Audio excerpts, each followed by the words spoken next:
सारे प्रश्नों को आज हम लोग एक ही सेशन में एक ही वीडियो में डिस्कस करेंगे। बड़ा ही इंपॉर्टेंट सेशन है फ्रेंड्स, इसको ध्यानपूर्वक आप पूरा जरूर देखिएगा।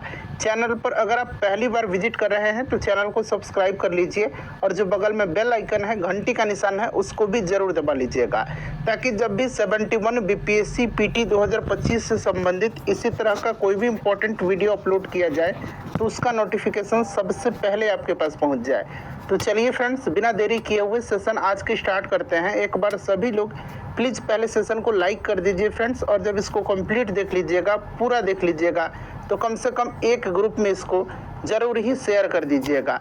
तो चलिए अब हम लोग स्टार्ट करते हैं आज का सेशन। तो फ्रेंड्स देखिए, जैसे मैंने आपको बताया है कि आज इस सेशन में हम लोग 71 बीपीएससी 2025 के लिए घटना चक्र न्यू बुक से इंडियन ज्योग्राफी यानी कि भारत के भूगोल से संबंधित जितने भी प्रश्न 38वीं बीपीएससी से लेकर के 70वीं बीपीएससी री एग्ज़ाम तक पूछे गए हैं। जी हाँ फ्रेंड्स, 70वीं बीपीएससी री एग्ज़ाम तक पूछे गए हैं। उन सारे प्रश्नों को आज हम लोग एक ही सेशन में डिस्कस करेंगे। बड़ा ही इंपॉर्टेंट सेशन है, इसको धैर्यपूर्वक और ध्यानपूर्वक पूरा देखिएगा। तो चलिए स्टार्ट करते हैं। एक बार सभी लोग प्लीज़ पहले सेशन को लाइक कर दीजिए फ्रेंड्स। यहाँ पर आप देख भी सकते हैं भूगोल, भारत का भूगोल, और देखिए इस बार जो है चैप्टर वाइज दिया गया है। तो यहाँ पर आप देख सकते हैं क्षेत्रफल, ठीक है ना। चलिए सब लोग पहला प्रश्न पढ़ेंगे और देखिए प्रत्येक प्रश्न के नीचे यहाँ पर आपको लिखा मिल जाएगा कि ये प्रश्न किस वर्ष बीपीएससी में पूछा गया है। आप देख सकते हैं ये 39 बीपीएससी प्री में पूछा गया है। चलिए प्रश्न पढ़ेंगे कि भारत का क्षेत्रफल संसार के क्षेत्रफल का 2.4% है, परंतु इसकी, और यहाँ पर 4 ऑप्शन दिया गया है, यहाँ से राइट आंसर आपको चुनना है। फ्रेंड्स देखिए, जो भी मैं आपको एक्सप्लेन करके बताऊंगा उसे आप ध्यानपूर्वक जरूर सुनिएगा। इससे क्या होगा कि इस तरह से एक प्रश्न के साथ साथ आपके 2 से 3 प्रश्न जो है कवर होते चलेंगे। अब यहाँ पर ध्यान दीजिएगा, देखिए भारत का क्षेत्रफल 32,87,263 वर्ग किलोमीटर है। आपको याद रखना, भारत का क्षेत्रफल 32,87,263 वर्ग किलोमीटर है, ठीक है ना, वर्ग किलोमीटर है। ध्यान रखिएगा, जो संसार के समस्त क्षेत्र के स्थलीय भाग का लगभग 2.4% है, जबकि भारत में संपूर्ण विश्व की 17.5%, ध्यान रखिएगा 17.5% वर्ष 2011 की जनगणना के अंतिम आंकड़ों के अनुसार जनसंख्या निवास कर रही है। इस प्रकार से देखा जाए तो निकटतम आंसर जो होगा ऑप्शन नंबर बी हो जाएगा। संपूर्ण मानव जाति का 17% जनसंख्या है, ठीक है। निकटतम यहाँ पर देखेंगे, क्योंकि यहाँ पर 4 ही ऑप्शन है, तो निकटतम यहाँ पर ऑप्शन नंबर बी होना चाहिए। चलिए उसके बाद देखिएगा अगला प्रश्न पूछा गया है यहाँ पर अक्षांशीय विस्तार, ये चैप्टर है। पहला प्रश्न कि निम्नलिखित में से किस राज्य से कर्क रेखा नहीं गुजरती है। कर्क रेखा नहीं गुजरती है, तो देखिए कर्क रेखा की बात करते हैं तो ये भारत के 8 राज्यों से होकर के गुजरती है। ये 8 राज्यों से होकर के गुजरती है। कौन कौन से राज्य हैं तो उंगली पर काउंट करिएगा। गुजरात, राजस्थान, मध्य प्रदेश, छत्तीसगढ़, झारखंड, पश्चिम बंगाल, त्रिपुरा और मिजोरम से होकर के गुजरती है। ये ओडिशा से होकर के नहीं गुजरती है, ठीक है। चलिए उसके बाद देखिएगा कि भारत विस्तृत है। भारत विस्तृत है, तो देखिए भारत की मुख्य भूमि का विस्तार उत्तर पूर्वी गोलार्ध में 8 डिग्री 4 मिनट उत्तर से 36 डिग्री 6 मिनट उत्तरी अक्षांश तथा 68 डिग्री 7 मिनट पूर्व से 97 डिग्री 25 मिनट पूर्वी देशांतर के मध्य है। और कर्क रेखा भारत के लगभग बीचों बीच से होकर के गुजरती है। तो इस प्रकार से देखा जाए तो कोई भी विकल्प यहाँ पर सही नहीं दिया गया है, इसलिए ऑप्शन नंबर यहाँ पर डी करेक्ट आंसर हो जाएगा। मैं एक बार और रिपीट कर देता हूँ। देखिए भारत की मुख्य भूमि का विस्तार उत्तर पूर्वी गोलार्ध में जो है 8 डिग्री 4 मिनट उत्तर से 37 डिग्री 6 मिनट उत्तरी अक्षांशों तथा 68 डिग्री 7 मिनट पूर्व से 97 डिग्री 25 मिनट पूर्वी देशांतरों के मध्य है, ठीक है ना। तो ऑप्शन नंबर डी यहाँ पर राइट आंसर हो जाएगा। चलिए उसके बाद देखिएगा कि निम्नलिखित नगरों में से कौन सा नगर कर्क रेखा के उत्तर में अवस्थित है। कर्क रेखा के उत्तर में अवस्थित है, तो देखिएगा इसमें से अगर हम बात करते हैं तो राइट आंसर इसमें से ऑप्शन नंबर बी हो जाएगा, आइजोल, ठीक है ना। आइजोल जो है ये मिजोरम में पड़ता है और यह नगर कर्क रेखा के उत्तर में स्थित है, ठीक है फ्रेंड्स, इसको आप ध्यान रखिएगा। चलिए उसके बाद देखिएगा यहाँ पर देखिए अब आ गया चैप्टर मानक समय। पहला प्रश्न कि भारतीय मानक समय आईएसटी एवं ग्रीनविच माध्य समय जीएमटी में अंतर पाया जाता है। अब यहाँ पर देख लीजिएगा भारतीय मानक समय यानी कि आईएसटी और ग्रीनविच माध्य समय जीएमटी में कितना अंतर है। तो फ्रेंड्स ये आप पहले से जानते हैं कि अंतर जो है ये 5.5 घंटे का है, ठीक है ना। 5 घंटे 30 मिनट भारत का मानक समय ग्रीनविच मानक समय रेखा से 5.5 घंटे आगे है, ठीक है ना। और देखिए भारत में जो है ध्यान रखिएगा 82.5 डिग्री पूर्वी देशांतर को मानक मध्याह्न रेखा माना जाता है, तो ये भी आप ध्यान रखिएगा। तो यहाँ पर देखिए +5 घंटे दिया गया है, बट आप 5.5 घंटे ध्यान ध्यान रखिएगा। चलिए उसके बाद देखिए किस पठार पर कर्क रेखा तथा भारतीय मानक समय रेखा एक दूसरे को काटती है।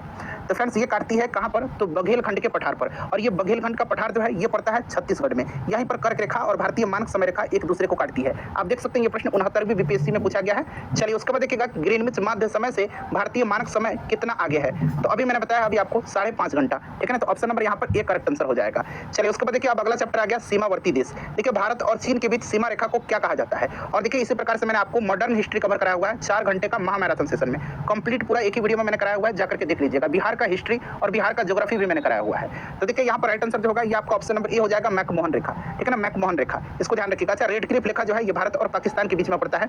चलिए उसके बाद देखिएगा कि म्यांमार के साथ भारत के किन राज्यों की सीमाएं मिलती हैं। म्यांमार के साथ, तो देखिए म्यांमार के साथ अगर हम बात करते हैं तो आपका अरुणाचल प्रदेश हो जाएगा, नागालैंड, मणिपुर और मिजोरम, ठीक है ना। तो ये आपको याद रखना है। Right answer option number B हो जाएगा, अरुणाचल प्रदेश, नागालैंड, मणिपुर और मिजोरम, जिसकी सीमा जो है म्यांमार से मिलती है, ठीक है।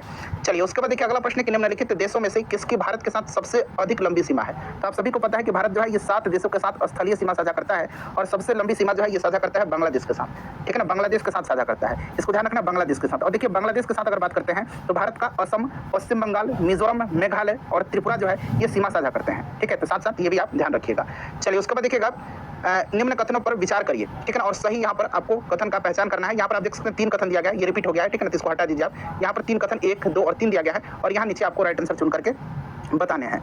तो चलिए तो देखिए फ्रेंड्स यहाँ पर अगर हम बात करते हैं तो ग्रेटर हिमालय अपनी निरंतरता के लिए जाना जाता है। बिल्कुल राइट आंसर हो जाएगा, ग्रेटर हिमालय पूर्व से पश्चिम तक अपनी निरंतरता के लिए जाना जाता है, ठीक है। तो ये आपका करेक्ट हो जाएगा, ठीक है, तो ये आपका करेक्ट हो जाएगा। उसके बाद देखिए दूसरा स्टेटमेंट जो है निम्न हिमालय अपनी व्यापकता और अनुप्रस्थ वादियों के लिए जाना जाता है। तो यहाँ पर आपका ये गलत दिया गया है, ठीक है ना। और यहाँ पर देखिए शिवालिक बाह्य हिमालय है जो उत्पत्ति में सबसे नवीनतम है, ये करेक्ट है, ठीक है। तो यहाँ पर पहला और तीसरा करेक्ट आंसर हो जाएगा, जो कि आप देख सकते हैं ऑप्शन नंबर सी में दिया गया है।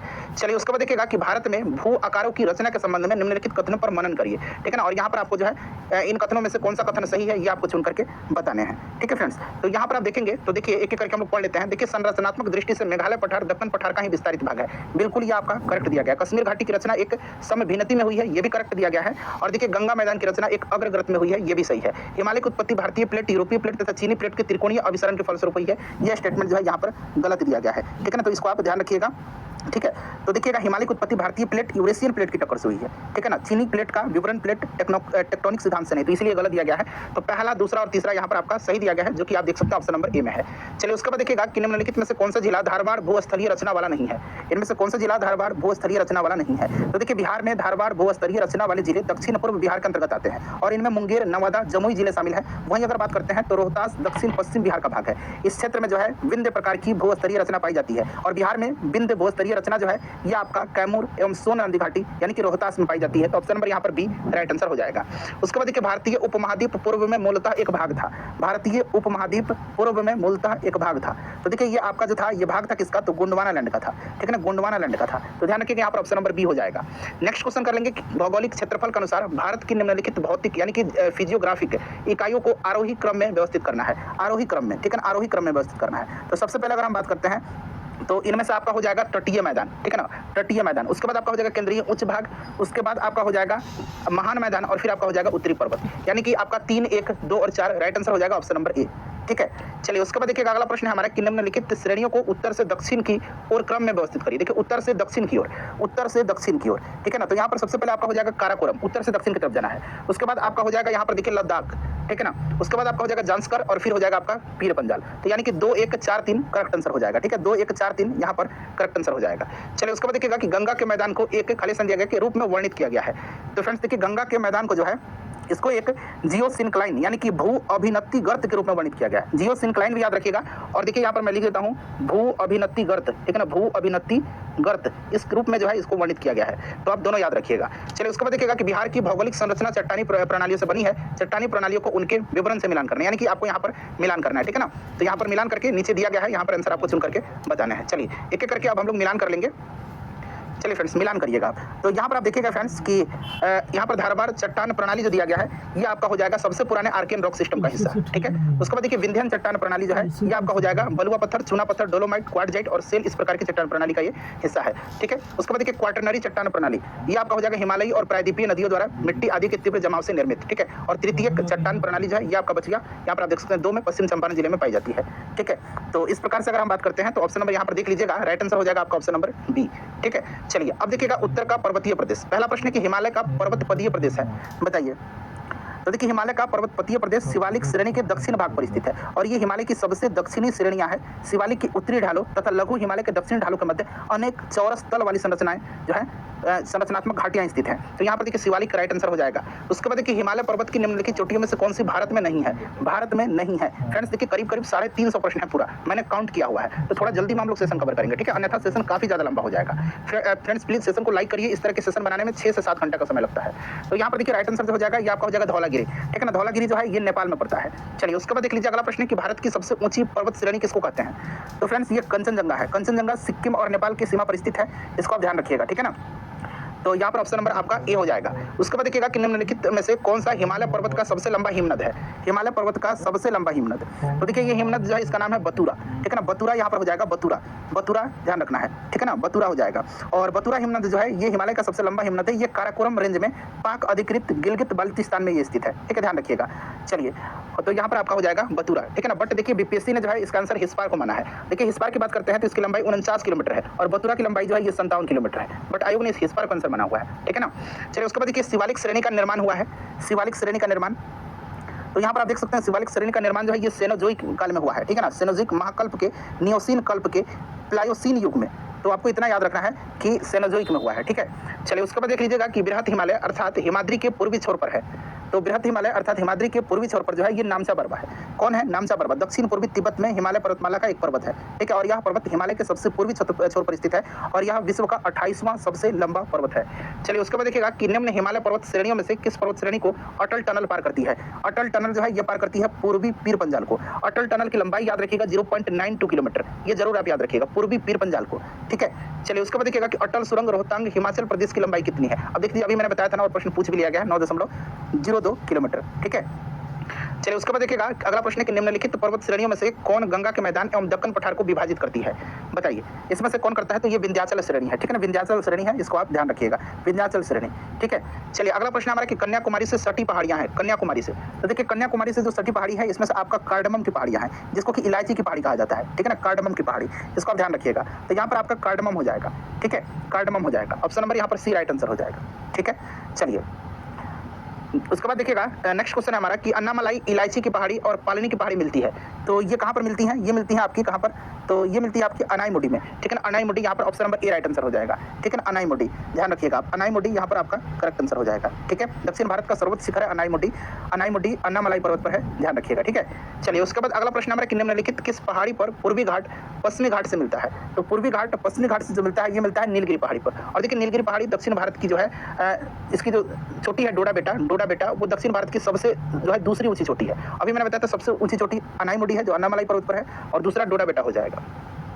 उसके बाद देखिए जहां पूर्वी घाट और पश्चिमी घाट मिलते हैं वहां निम्नलिखित में से कौन सी पहाड़ी अवस्थित है? देख सकते हैं ये प्रश्न रिपीट हो गया है ना, मतलब 2 बार पूछा गया है, तो ऑब्वियसली ऑप्शन नंबर सी हो जाएगा नीलगिरी पहाड़ी। ये देखिए 43वीं बीपीएससी में पूछा गया है और ये प्रश्न जो है 60वीं 62वीं बीपीएससी में पूछा गया है। चलिए देखिएगा कि भारतीय समुद्र शास्त्रियों ने अरब सागर के तल में बंबई से दक्षिण पश्चिम में लगभग 455 किलोमीटर दूर एक नए 1505 मीटर ऊंचे पर्वत की खोज की। इस पर्वत का नाम क्या रखा गया है?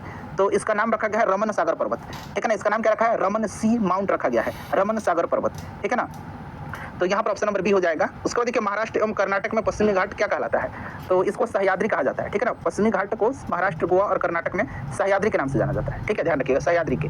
उसके बाद देखिए निम्नलिखित में से किस पहाड़ी पर चाय बागान नहीं है?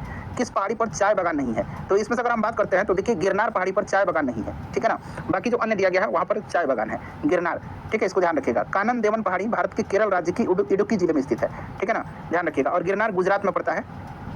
चलिए दार्जिलिंग का आपको पता ही है पश्चिम बंगाल में पड़ता है। नीलगिरी जो है ये आपका कहाँ पर पड़ता है? तो ये दक्षिण में अवस्थित है, पश्चिमी घाट का एक महत्वपूर्ण पर्वत क्षेत्र है, ये सब आपको पता है। चलिए उसके बाद देखिएगा कि सोमेश्वर श्रेणी निम्नलिखित पर्वत श्रेणी में से किसका एक भाग है? सोमेश्वर श्रेणी, तो फ्रेंड्स ये शिवालिक श्रेणी का भाग है, ठीक है ना, शिवालिक श्रेणी का भाग है, ध्यान रखिएगा, शिवालिक श्रेणी का भाग है, ठीक है। उसके बाद देखिएगा कि दक्षिणी प्रायद्वीपीय उच्च भूमि खालिस्तान दिया गया, किसका भाग है? दक्षिण प्रायद्वीपीय उच्च भूमि। तो फ्रेंड्स ये गोंडवाना लैंड का भाग है और इसमें मध्य प्रदेश, आंध्र प्रदेश, तेलंगाना, महाराष्ट्र आदि के कुछ हिस्से शामिल हैं। गोंडवाना लैंड हो जाएगा। चलिए उसके बाद देखिएगा कि भारत की सर्वोच्च पर्वत चोटी कौन सी है? तो भारत की जो है K2 गॉडविन ऑस्टिन है, ठीक है, और यह भारत के केंद्र शासित प्रदेश लद्दाख में है। चलिए तो यहाँ पर ऑप्शन नंबर ए हो जाएगा।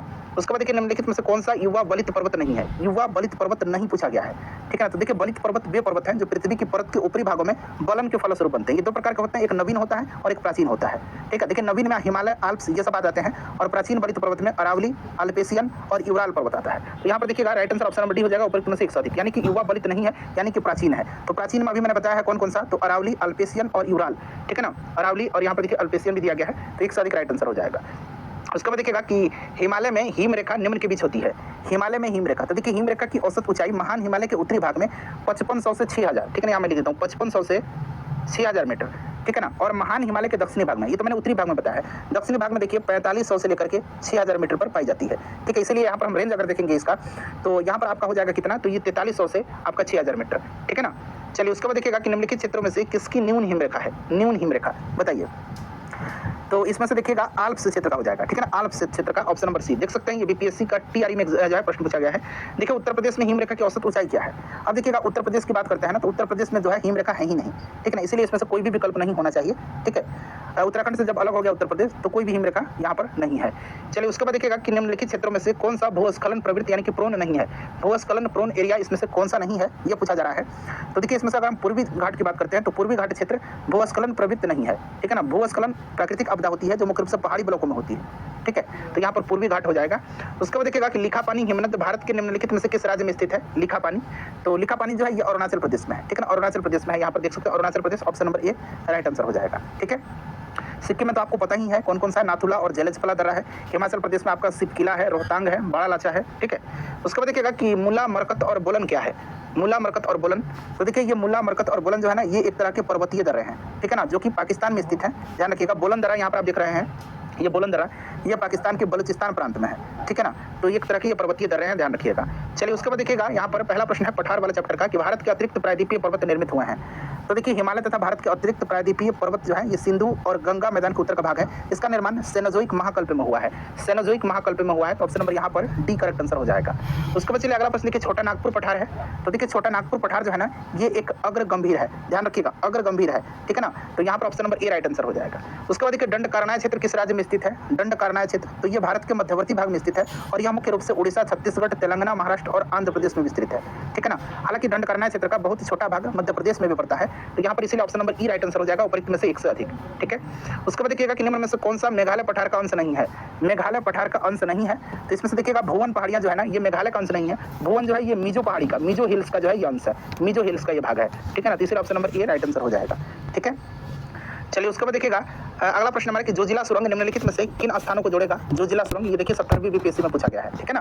तो देखिए जोजिला जो जोड़ता है ये श्रीनगर एवं लेह को जोड़ता है, ठीक है। जोजिला भारत के केंद्र शासित प्रदेश लद्दाख के कारगिल जिले में निर्माणाधीन सुरंग है जो श्रीनगर कारगिल लेह राजमार्ग पर जोजिला दर्रे के नीचे गांदरबल यानी कि जम्मू कश्मीर और कारगिल के द्रास के मध्य बनाई जा रही है और ये श्रीनगर को लेह लद्दाख से जो है ये आपका जोड़ेगा, तो यहाँ पर ऑप्शन सी हो जाएगा।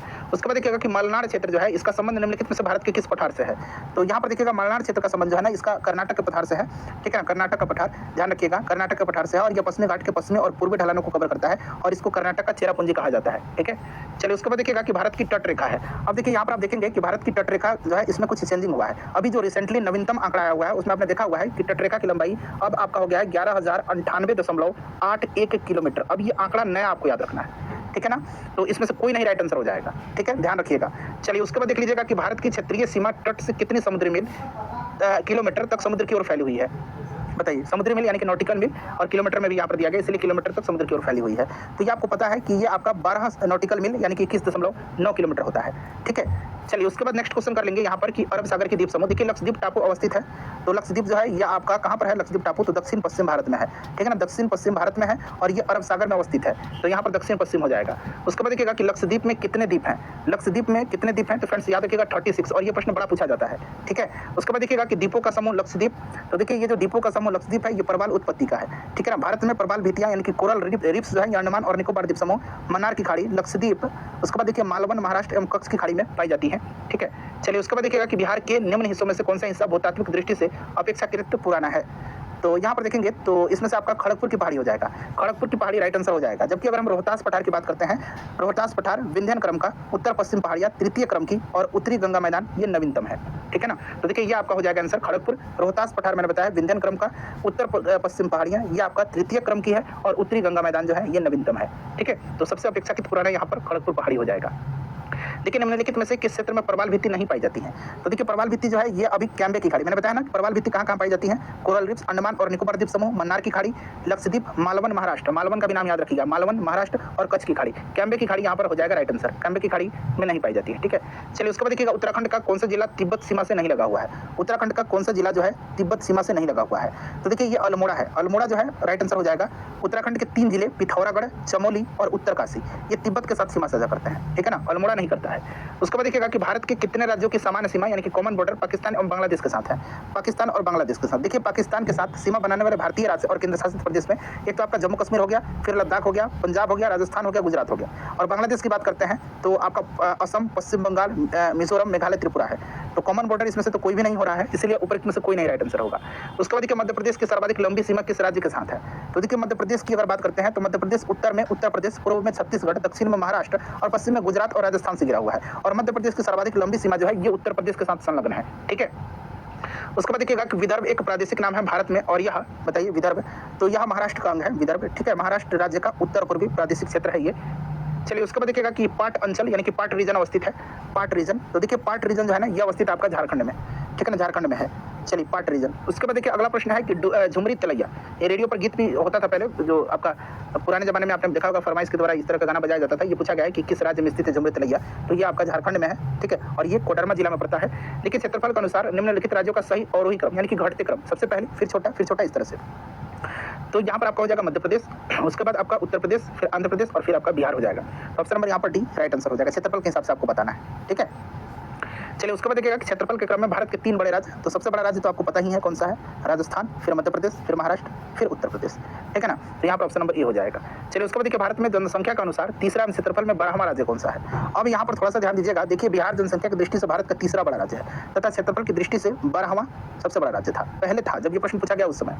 हालांकि तेलंगाना के गठन के बाद हुआ क्या, ठीक है ना, तेलंगाना के गठन के बाद क्षेत्रफल की दृष्टि से बिहार का स्थान 13वां हो गया, ठीक है। और उसके बाद देखिए क्या हुआ, जब जम्मू कश्मीर को केंद्र शासित प्रदेश बनाया गया तो उसके उपरांत क्षेत्रफल की दृष्टि से बिहार पुनः 12वां हो गया, तो इसीलिए यहाँ पर बिहार हो जाएगा आंसर। चलिए असम कुल मिलाकर के कितने राज्य और केंद्र शासित प्रदेशों से घिरा हुआ है। तो असम जो है ये केवल राज्य से घिरा हुआ है, ये केंद्र शासित प्रदेश से नहीं घिरा हुआ है, ठीक है। तो ये 7 राज्य से जो है असम की सीमा मिलती है, ठीक है। मैंने आपको बताया भी है 7 राज्य याद रखिएगा। उसके बाद देखिए अगला प्रश्न है हमारा कि भौगोलिक क्षेत्र की दृष्टि से भारत के निम्न जिलों में से कौन सा जिला सबसे बड़ा है। तो इसमें से सबसे बड़ा जो है ये कच्छ हो जाएगा, गुजरात का। अगला प्रश्न करेंगे कि गुजरात की राजधानी कौन सी है। तो गुजरात की राजधानी गांधीनगर है, ठीक है फ्रेंड्स। अच्छा अगला प्रश्न है कि राजस्थान की राजधानी कहाँ है। राजस्थान की राजधानी तो आपको याद होगा, राजस्थान की राजधानी जयपुर है। उसके बाद देखिए उत्तर पूर्वी भारत का स्कॉटलैंड कौन सा है, ये 70वीं बीपीएससी में पूछा गया है। तो उत्तरी पूर्वी भारत के स्कॉटलैंड जो है ये मेघालय में है, और मेघालय की जो शिलोंग शहर है ना उसको पूर्व का स्कॉटलैंड कहा जाता है, ठीक है ना। तो यहाँ पर मेघालय करेक्ट आंसर हो जाएगा। उसके बाद देखिएगा कि भारत के निम्नलिखित भागों में द्रविडियन प्रजाति मुख्यतः कहाँ संकेंद्रित है। द्रविडियन प्रजाति तो फ्रेंड्स ये दक्षिण भारत में है, ठीक है, याद रखना आपको दक्षिण भारत में। ऑप्शन नंबर ए हो जाएगा। नेक्स्ट क्वेश्चन है कि निम्नलिखित में से देखिए किस राज्य में जनजातीय समुदाय की पहचान नहीं की गई है। तो देखिए 2011 की जनगणना के अनुसार पंजाब, हरियाणा, चंडीगढ़, दिल्ली एवं पुडुचेरी में जनजातीय समुदाय की पहचान नहीं की गई है। तो यहाँ पर आप देख सकते हैं हरियाणा दिया गया है, ठीक है। उसके बाद देखिए गद्दी लोग निवासी हैं, गद्दी जनजाति कहाँ पर पाए जाते हैं। तो फ्रेंड्स ये हिमाचल प्रदेश में, जम्मू कश्मीर में और लद्दाख में निवास करते हैं। तो यहाँ पर देखिए हिमाचल प्रदेश दिया गया, मैंने भी हिमाचल प्रदेश ही ध्यान रखना है आपको। बोडो निवासी हैं कहाँ पर। तो बोडो जो है ये आपको पता है, बोडो जो है ना ये आपके इसमें से बात करते हैं तो गारो पहाड़ी पर, ठीक है ना, ये असम की जनजाति है। गारो पहाड़ी राइट आंसर हो जाएगा। देखिए गारो जनजाति है, गारो जनजाति। तो फ्रेंड्स गारो जनजाति जो है ना ध्यान रखिएगा ये आपके मेघालय के साथ असम, मिजोरम, नागालैंड, त्रिपुरा, पश्चिम बंगाल में भी पाए जाते हैं। तो यहाँ पर मेघालय दिया गया है, तो यहाँ पर मेघालय ही लेकर के चलेंगे पहले हम लोग, ठीक है ना, मेघालय। चलिए उसके बाद देखिएगा कि भील जनजाति कहाँ पाई जाती है। भील जनजाति तो फ्रेंड्स ये महाराष्ट्र में, ठीक है, भील जनजाति महाराष्ट्र, गुजरात, मध्य प्रदेश, छत्तीसगढ़ इन सब में पाई जाती है, ठीक है ना। चलिए उसके बाद देख लीजिएगा कि निम्नलिखित में से जनजाति और राज्य का कौन सा जोड़ी सही नहीं है, इसमें से कौन सा सही नहीं है। तो आप देख सकते हैं यहाँ पर टोडा केरल नहीं होगा, टोडा जो होगा ये आपका तमिलनाडु हो जाएगा, ठीक है ना। तो यहाँ पर आपका राइट आंसर कौन सा हो जाएगा, टोडा तमिलनाडु हो जाएगा। तो ये गलत दिया गया, option number D right answer हो जाएगा, ठीक है। चलिए उसके बाद देखिएगा कि भरमौर जनजातीय क्षेत्र जो है ये किस प्रांत में स्थित है। भरमौर तो ये भरमौर पड़ता है हिमाचल प्रदेश में, ठीक है ना। भरमौर ये हिमाचल प्रदेश में है, ठीक है। उसके बाद देखिएगा कि मणिपुर की मुख्य घाटी में संकेंद्रित गैर अनुसूचित लोगों को क्या कहा जाता है? तो फ्रेंड्स इनको मैतेई कहा जाता है। क्या कहा जाता है इनको मैतेई कहा जाता है, ठीक है ना। मैतेई राइट आंसर हो जाएगा। चलिए उसके बाद देखिएगा अगला प्रश्न है गंगा नदी अपवाह तंत्र से गंगा नदी तंत्र। गंगा की जलोढ़ मृदा की गहराई भूमि सतह से नीचे लगभग कितनी है? तो ये अगर हम बात करते हैं तो देखिए ओल्डहम के अनुसार, किसका अनुसार? ओल्डहम के अनुसार, यहाँ मैं लिख देता हूँ ओल्डहम के अनुसार, ठीक है ना। ओल्डहम के अनुसार देखिएगा कि गंगा के जलोढ़ निक्षेपों की मोटाई 4000 से 6000 मीटर तथा ग्लेनी के अनुसार जो है ये 2000 मीटर है। तो यहाँ पर देखिए 6000 आंसर हो जाएगा। लेकिन निम्नलिखित नगरों में से अलकनंदा एवं भागीरथी कहाँ मिलकर के गंगा नदी बनाती हैं? तो ये आपको पता है देवप्रयाग में, ठीक है ना। देवप्रयाग में मिलकर के ये गंगा के नाम से इनको जाना जाता है, देवप्रयाग। राइट आंसर देवप्रयाग हो जाएगा, ठीक है। चलिए उसके बाद देखिएगा कि भारत की सबसे बड़ी वाह नदी कौन सी है? तो ऑब्वियसली आपको पता है गंगा नदी है, ठीक है ना। गंगा नदी की लंबाई 25 किलोमीटर याद रखिएगा, ठीक है ना, 25 किलोमीटर। क्लियर। चलिए उसके बाद देखिए अगला प्रश्न हमारा है कि निम्नलिखित में से गंगा नदी घाटी का भाग कौन सी उपनदी है इसमें से? तो ये आपका उपनदी जो है ये आपका कौन सा हो जाएगा? तो देखिएगा इसमें से अगर हम बात करते हैं तो ध्यान से सुनिएगा। देखिए यहाँ पर उपयुक्त में से मतलब एक से अधिक इसका आंसर जो है ये आपका हो जाएगा। सबसे पहले देखिए उत्तरी कोयल यहाँ पर दिया गया, ठीक है ना। उत्तरी कोयल झारखंड में बहने वाली एक नदी है जो सोन नदी की सहायक नदी है और यह सोन नदी के दाहिने तट पर मिलती है। और सोन नदी आपको पता है दक्षिण भाग में गंगा से मिलने वाली दूसरी सबसे बड़ी सहायक नदी है इसकी, जो पटना के पास गंगा में मिलती है। अब देखिए यहाँ पर दक्षिणी कोयल है। दक्षिणी कोयल जो है ना ये नदी झारखंड और उड़ीसा में प्रवाहित होती है और दक्षिणी कोयल नदी उत्तरी कोयल नदी के साथ मिलकर के कोयल नदी के रूप में प्रवाहित होती है, जो उड़ीसा के राउरकेला के पास संघ नदी में मिलकर के ब्राह्मणी नदी के नाम से प्रवाहित होती है। उसके बाद यहाँ पर देखिए बराकर नदी दामोदर नदी की एक मुख्य सहायक नदी है जो झारखंड के कोडरमा पठार से निकल करके हजारीबाग से होते हुए दामोदर में मिलती है और दामोदर निचली गंगा बेसिन में हुगली नदी से मिलती है। दामोदर नदी बेसिन गंगा नदी बेसिन का उपबेसिन है, तो ऑलरेडी यहाँ से एक से अधिक राइट आंसर हो जाएगा, ठीक है ना। चलिए उसके बाद नेक्स्ट क्वेश्चन है कि बिहार राज्य में गंगा के किनारे स्थित जिलों की संख्या कितनी है? ये आपको याद रखना है। जिलों की संख्या जो है 12 है। कौन कौन से जिले हैं याद रखिएगा? सारण, बक्सर, भोजपुर, पटना, वैशाली, समस्तीपुर, बेगूसराय, लखीसराय, मुंगेर, खगड़िया, भागलपुर और कटिहार, ठीक है ना। और गंगा नदी जो है सबसे लंबी पटना में है। यहाँ पर अगला प्रश्न वही पूछा गया कि बिहार के किस जिले में गंगा नदी सबसे लंबी है? तो सबसे लंबी जो है ये पटना में है, इसको आप ध्यान रखिएगा, ठीक है ना। चलिए उसके बाद देखिए अगला प्रश्न कर लेंगे कि निम्नलिखित में से कौन सी नदी फतुहा के पास गंगा में मिलती है? तो फतुहा के पास गंगा में मिलती है ये पुनपुन नदी है, ठीक है ना। फतुहा के पास गंगा में जो मिलती है ये पुनपुन नदी है। चलिए उसके बाद देखिए और घाघरा नदी मिलती है रेविलगंज में, ठीक है ना। रेविलगंज में छपरा में गंगा नदी में आकर के घाघरा नदी मिलती है, घाघरा नदी, ये भी ध्यान रखिएगा। गंडक नदी का दूसरा नाम क्या है? तो गंडक नदी का दूसरा नाम यहाँ पर पूछा जा रहा है, बताइए फटाफट। गंडक नदी का दूसरा नाम जो है इसमें से नारायणी है, ठीक है। चलिए गंडक नदी का दूसरा नाम नारायणी है और इसका अन्य नाम सालग्रामी भी है, ये भी आप ध्यान रखिएगा। और ये आपका गंडक जो है पटना के पहरेजा घाट के निकट आकर के गंगा नदी में मिल जाती है। चलिए उसके बाद देखिए ब्रह्मपुत्र नदी तंत्र है। निम्नलिखित में से कौन सी सहायक नदी ब्रह्मपुत्र से उत्तर दिशा से नहीं? अब यहाँ पर देखिएगा कि ब्रह्मपुत्र की बात करते हैं तो आपको याद होगा कि ब्रह्मपुत्र जो है ये तिब्बत के पठार पर स्थित मानसरोवर झील के पास से निकलती है। और देखिए ब्रह्मपुत्र से उत्तर दिशा में जो मिलने वाली सहायक नदी है ये सुबनसिरी, मानस ये सब है। तो यहाँ पर आप देख सकते हैं सुबनसिरी, मानस तो मिल गया, तो पूछा गया नहीं मिलती है, तो इनमें से जो है कोई नहीं राइट आंसर हो जाएगा। सुबनसिरी, मानस ये सब है आपका, बेलसिरी। चलिए उसके बाद देखिए भारत में यारलुंग जंगबो नदी को किस नाम से जाना जाता है? तो देखिए ये जो यारलुंग जंगबो नदी है इसको ब्रह्मपुत्र के नाम से जाना जाता है। उसके बाद देखिए तिब्बत में मानसरोवर झील के पास जिस नदी का स्रोत है वह कौन सा है? तो अभी मैंने बताया ब्रह्मपुत्र नदी है। मानस नदी किसकी उपनदी है? तो मानस जो है ये ब्रह्मपुत्र की सहायक नदी है। उसके बाद चलिए अब दक्षिण भारत की नदी है। कौन सी नदी रिफ्ट घाटी यानी कि भ्रंश द्रोणी फॉल्ट थ्रू से होकर के बहती है? बताइए। तो फ्रेंड्स देखिए ये नदी जो है इसका नाम नर्मदा नदी है। नर्मदा नदी अपने मुहाने पर डेल्टा का निर्माण नहीं करती। ये नदी जो है ये एस्चुरी का निर्माण करती है। किसका? एस्चुरी का निर्माण करती है। तो यहाँ पर नर्मदा राइट आंसर हो जाएगा। ये भ्रंश घाटी से होकर के प्रवाहित होती है, ठीक है। चलिए उसके बाद देखिएगा अगला प्रश्न। चलिए अगला प्रश्न देखिएगा कि सोन, नर्मदा तथा महानदी निकलती हैं। सोन, नर्मदा तथा महानदी निकलती है। तो देखिएगा सोन नदी और नर्मदा नदी का उद्गम अमरकंटक पहाड़ी है, जबकि देखिएगा महानदी का उद्गम सिहावा पहाड़ी है, ठीक है ना। तो यहाँ पर देखिए इनमें से जो है आंसर तो हो ही नहीं रहा है कोई। देखिए सोन नदी और नर्मदा नदी, सोन नदी और नर्मदा नदी ये अमरकंटक से, और महानदी जो है ये निकलती है आपका सिहावा पहाड़ी से, सिहावा पहाड़ी से, ठीक है ना। चलिए उसके बाद देख लीजिएगा कि पश्चिम की ओर यानी कि वेस्टवर्ड प्रवाहित होने वाली नदियां कौन सी हैं? तो पश्चिम की ओर इसमें से जो प्रवाहित होती है ये नदी आपका है कौन कौन सा? तो नर्मदा और ताप्ती। नर्मदा और ताप्ती यानी कि 1 और 2 करेक्ट आंसर हो जाएगा, ठीक है फ्रेंड्स, नर्मदा और ताप्ती। चलिए उसके बाद देखिएगा नर्मदा, ताप्ती, माही ये सब नाम आप याद रखिएगा, ठीक है। चलिए उसके बाद देखिए अगला प्रश्न हमारा कि कावेरी नदी कौन से राज्य से होकर के गुजरती है? कावेरी नदी।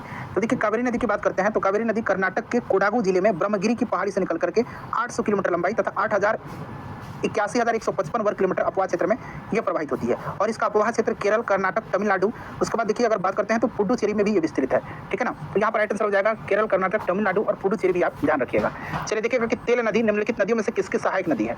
तेल नदी जो है ये सहायक नदी किसकी है? तो तेल नदी महानदी की प्रमुख सहायक नदी है, महानदी की, और ये उड़ीसा राज्य की भी एक प्रमुख नदी है, ठीक है। महानदी की सहायक नदी की और बात करते हैं तो शिवनाथ नदी है, जोंक नदी है, ठीक है ना, हसदेव नदी है, ये सब आप याद रखिएगा।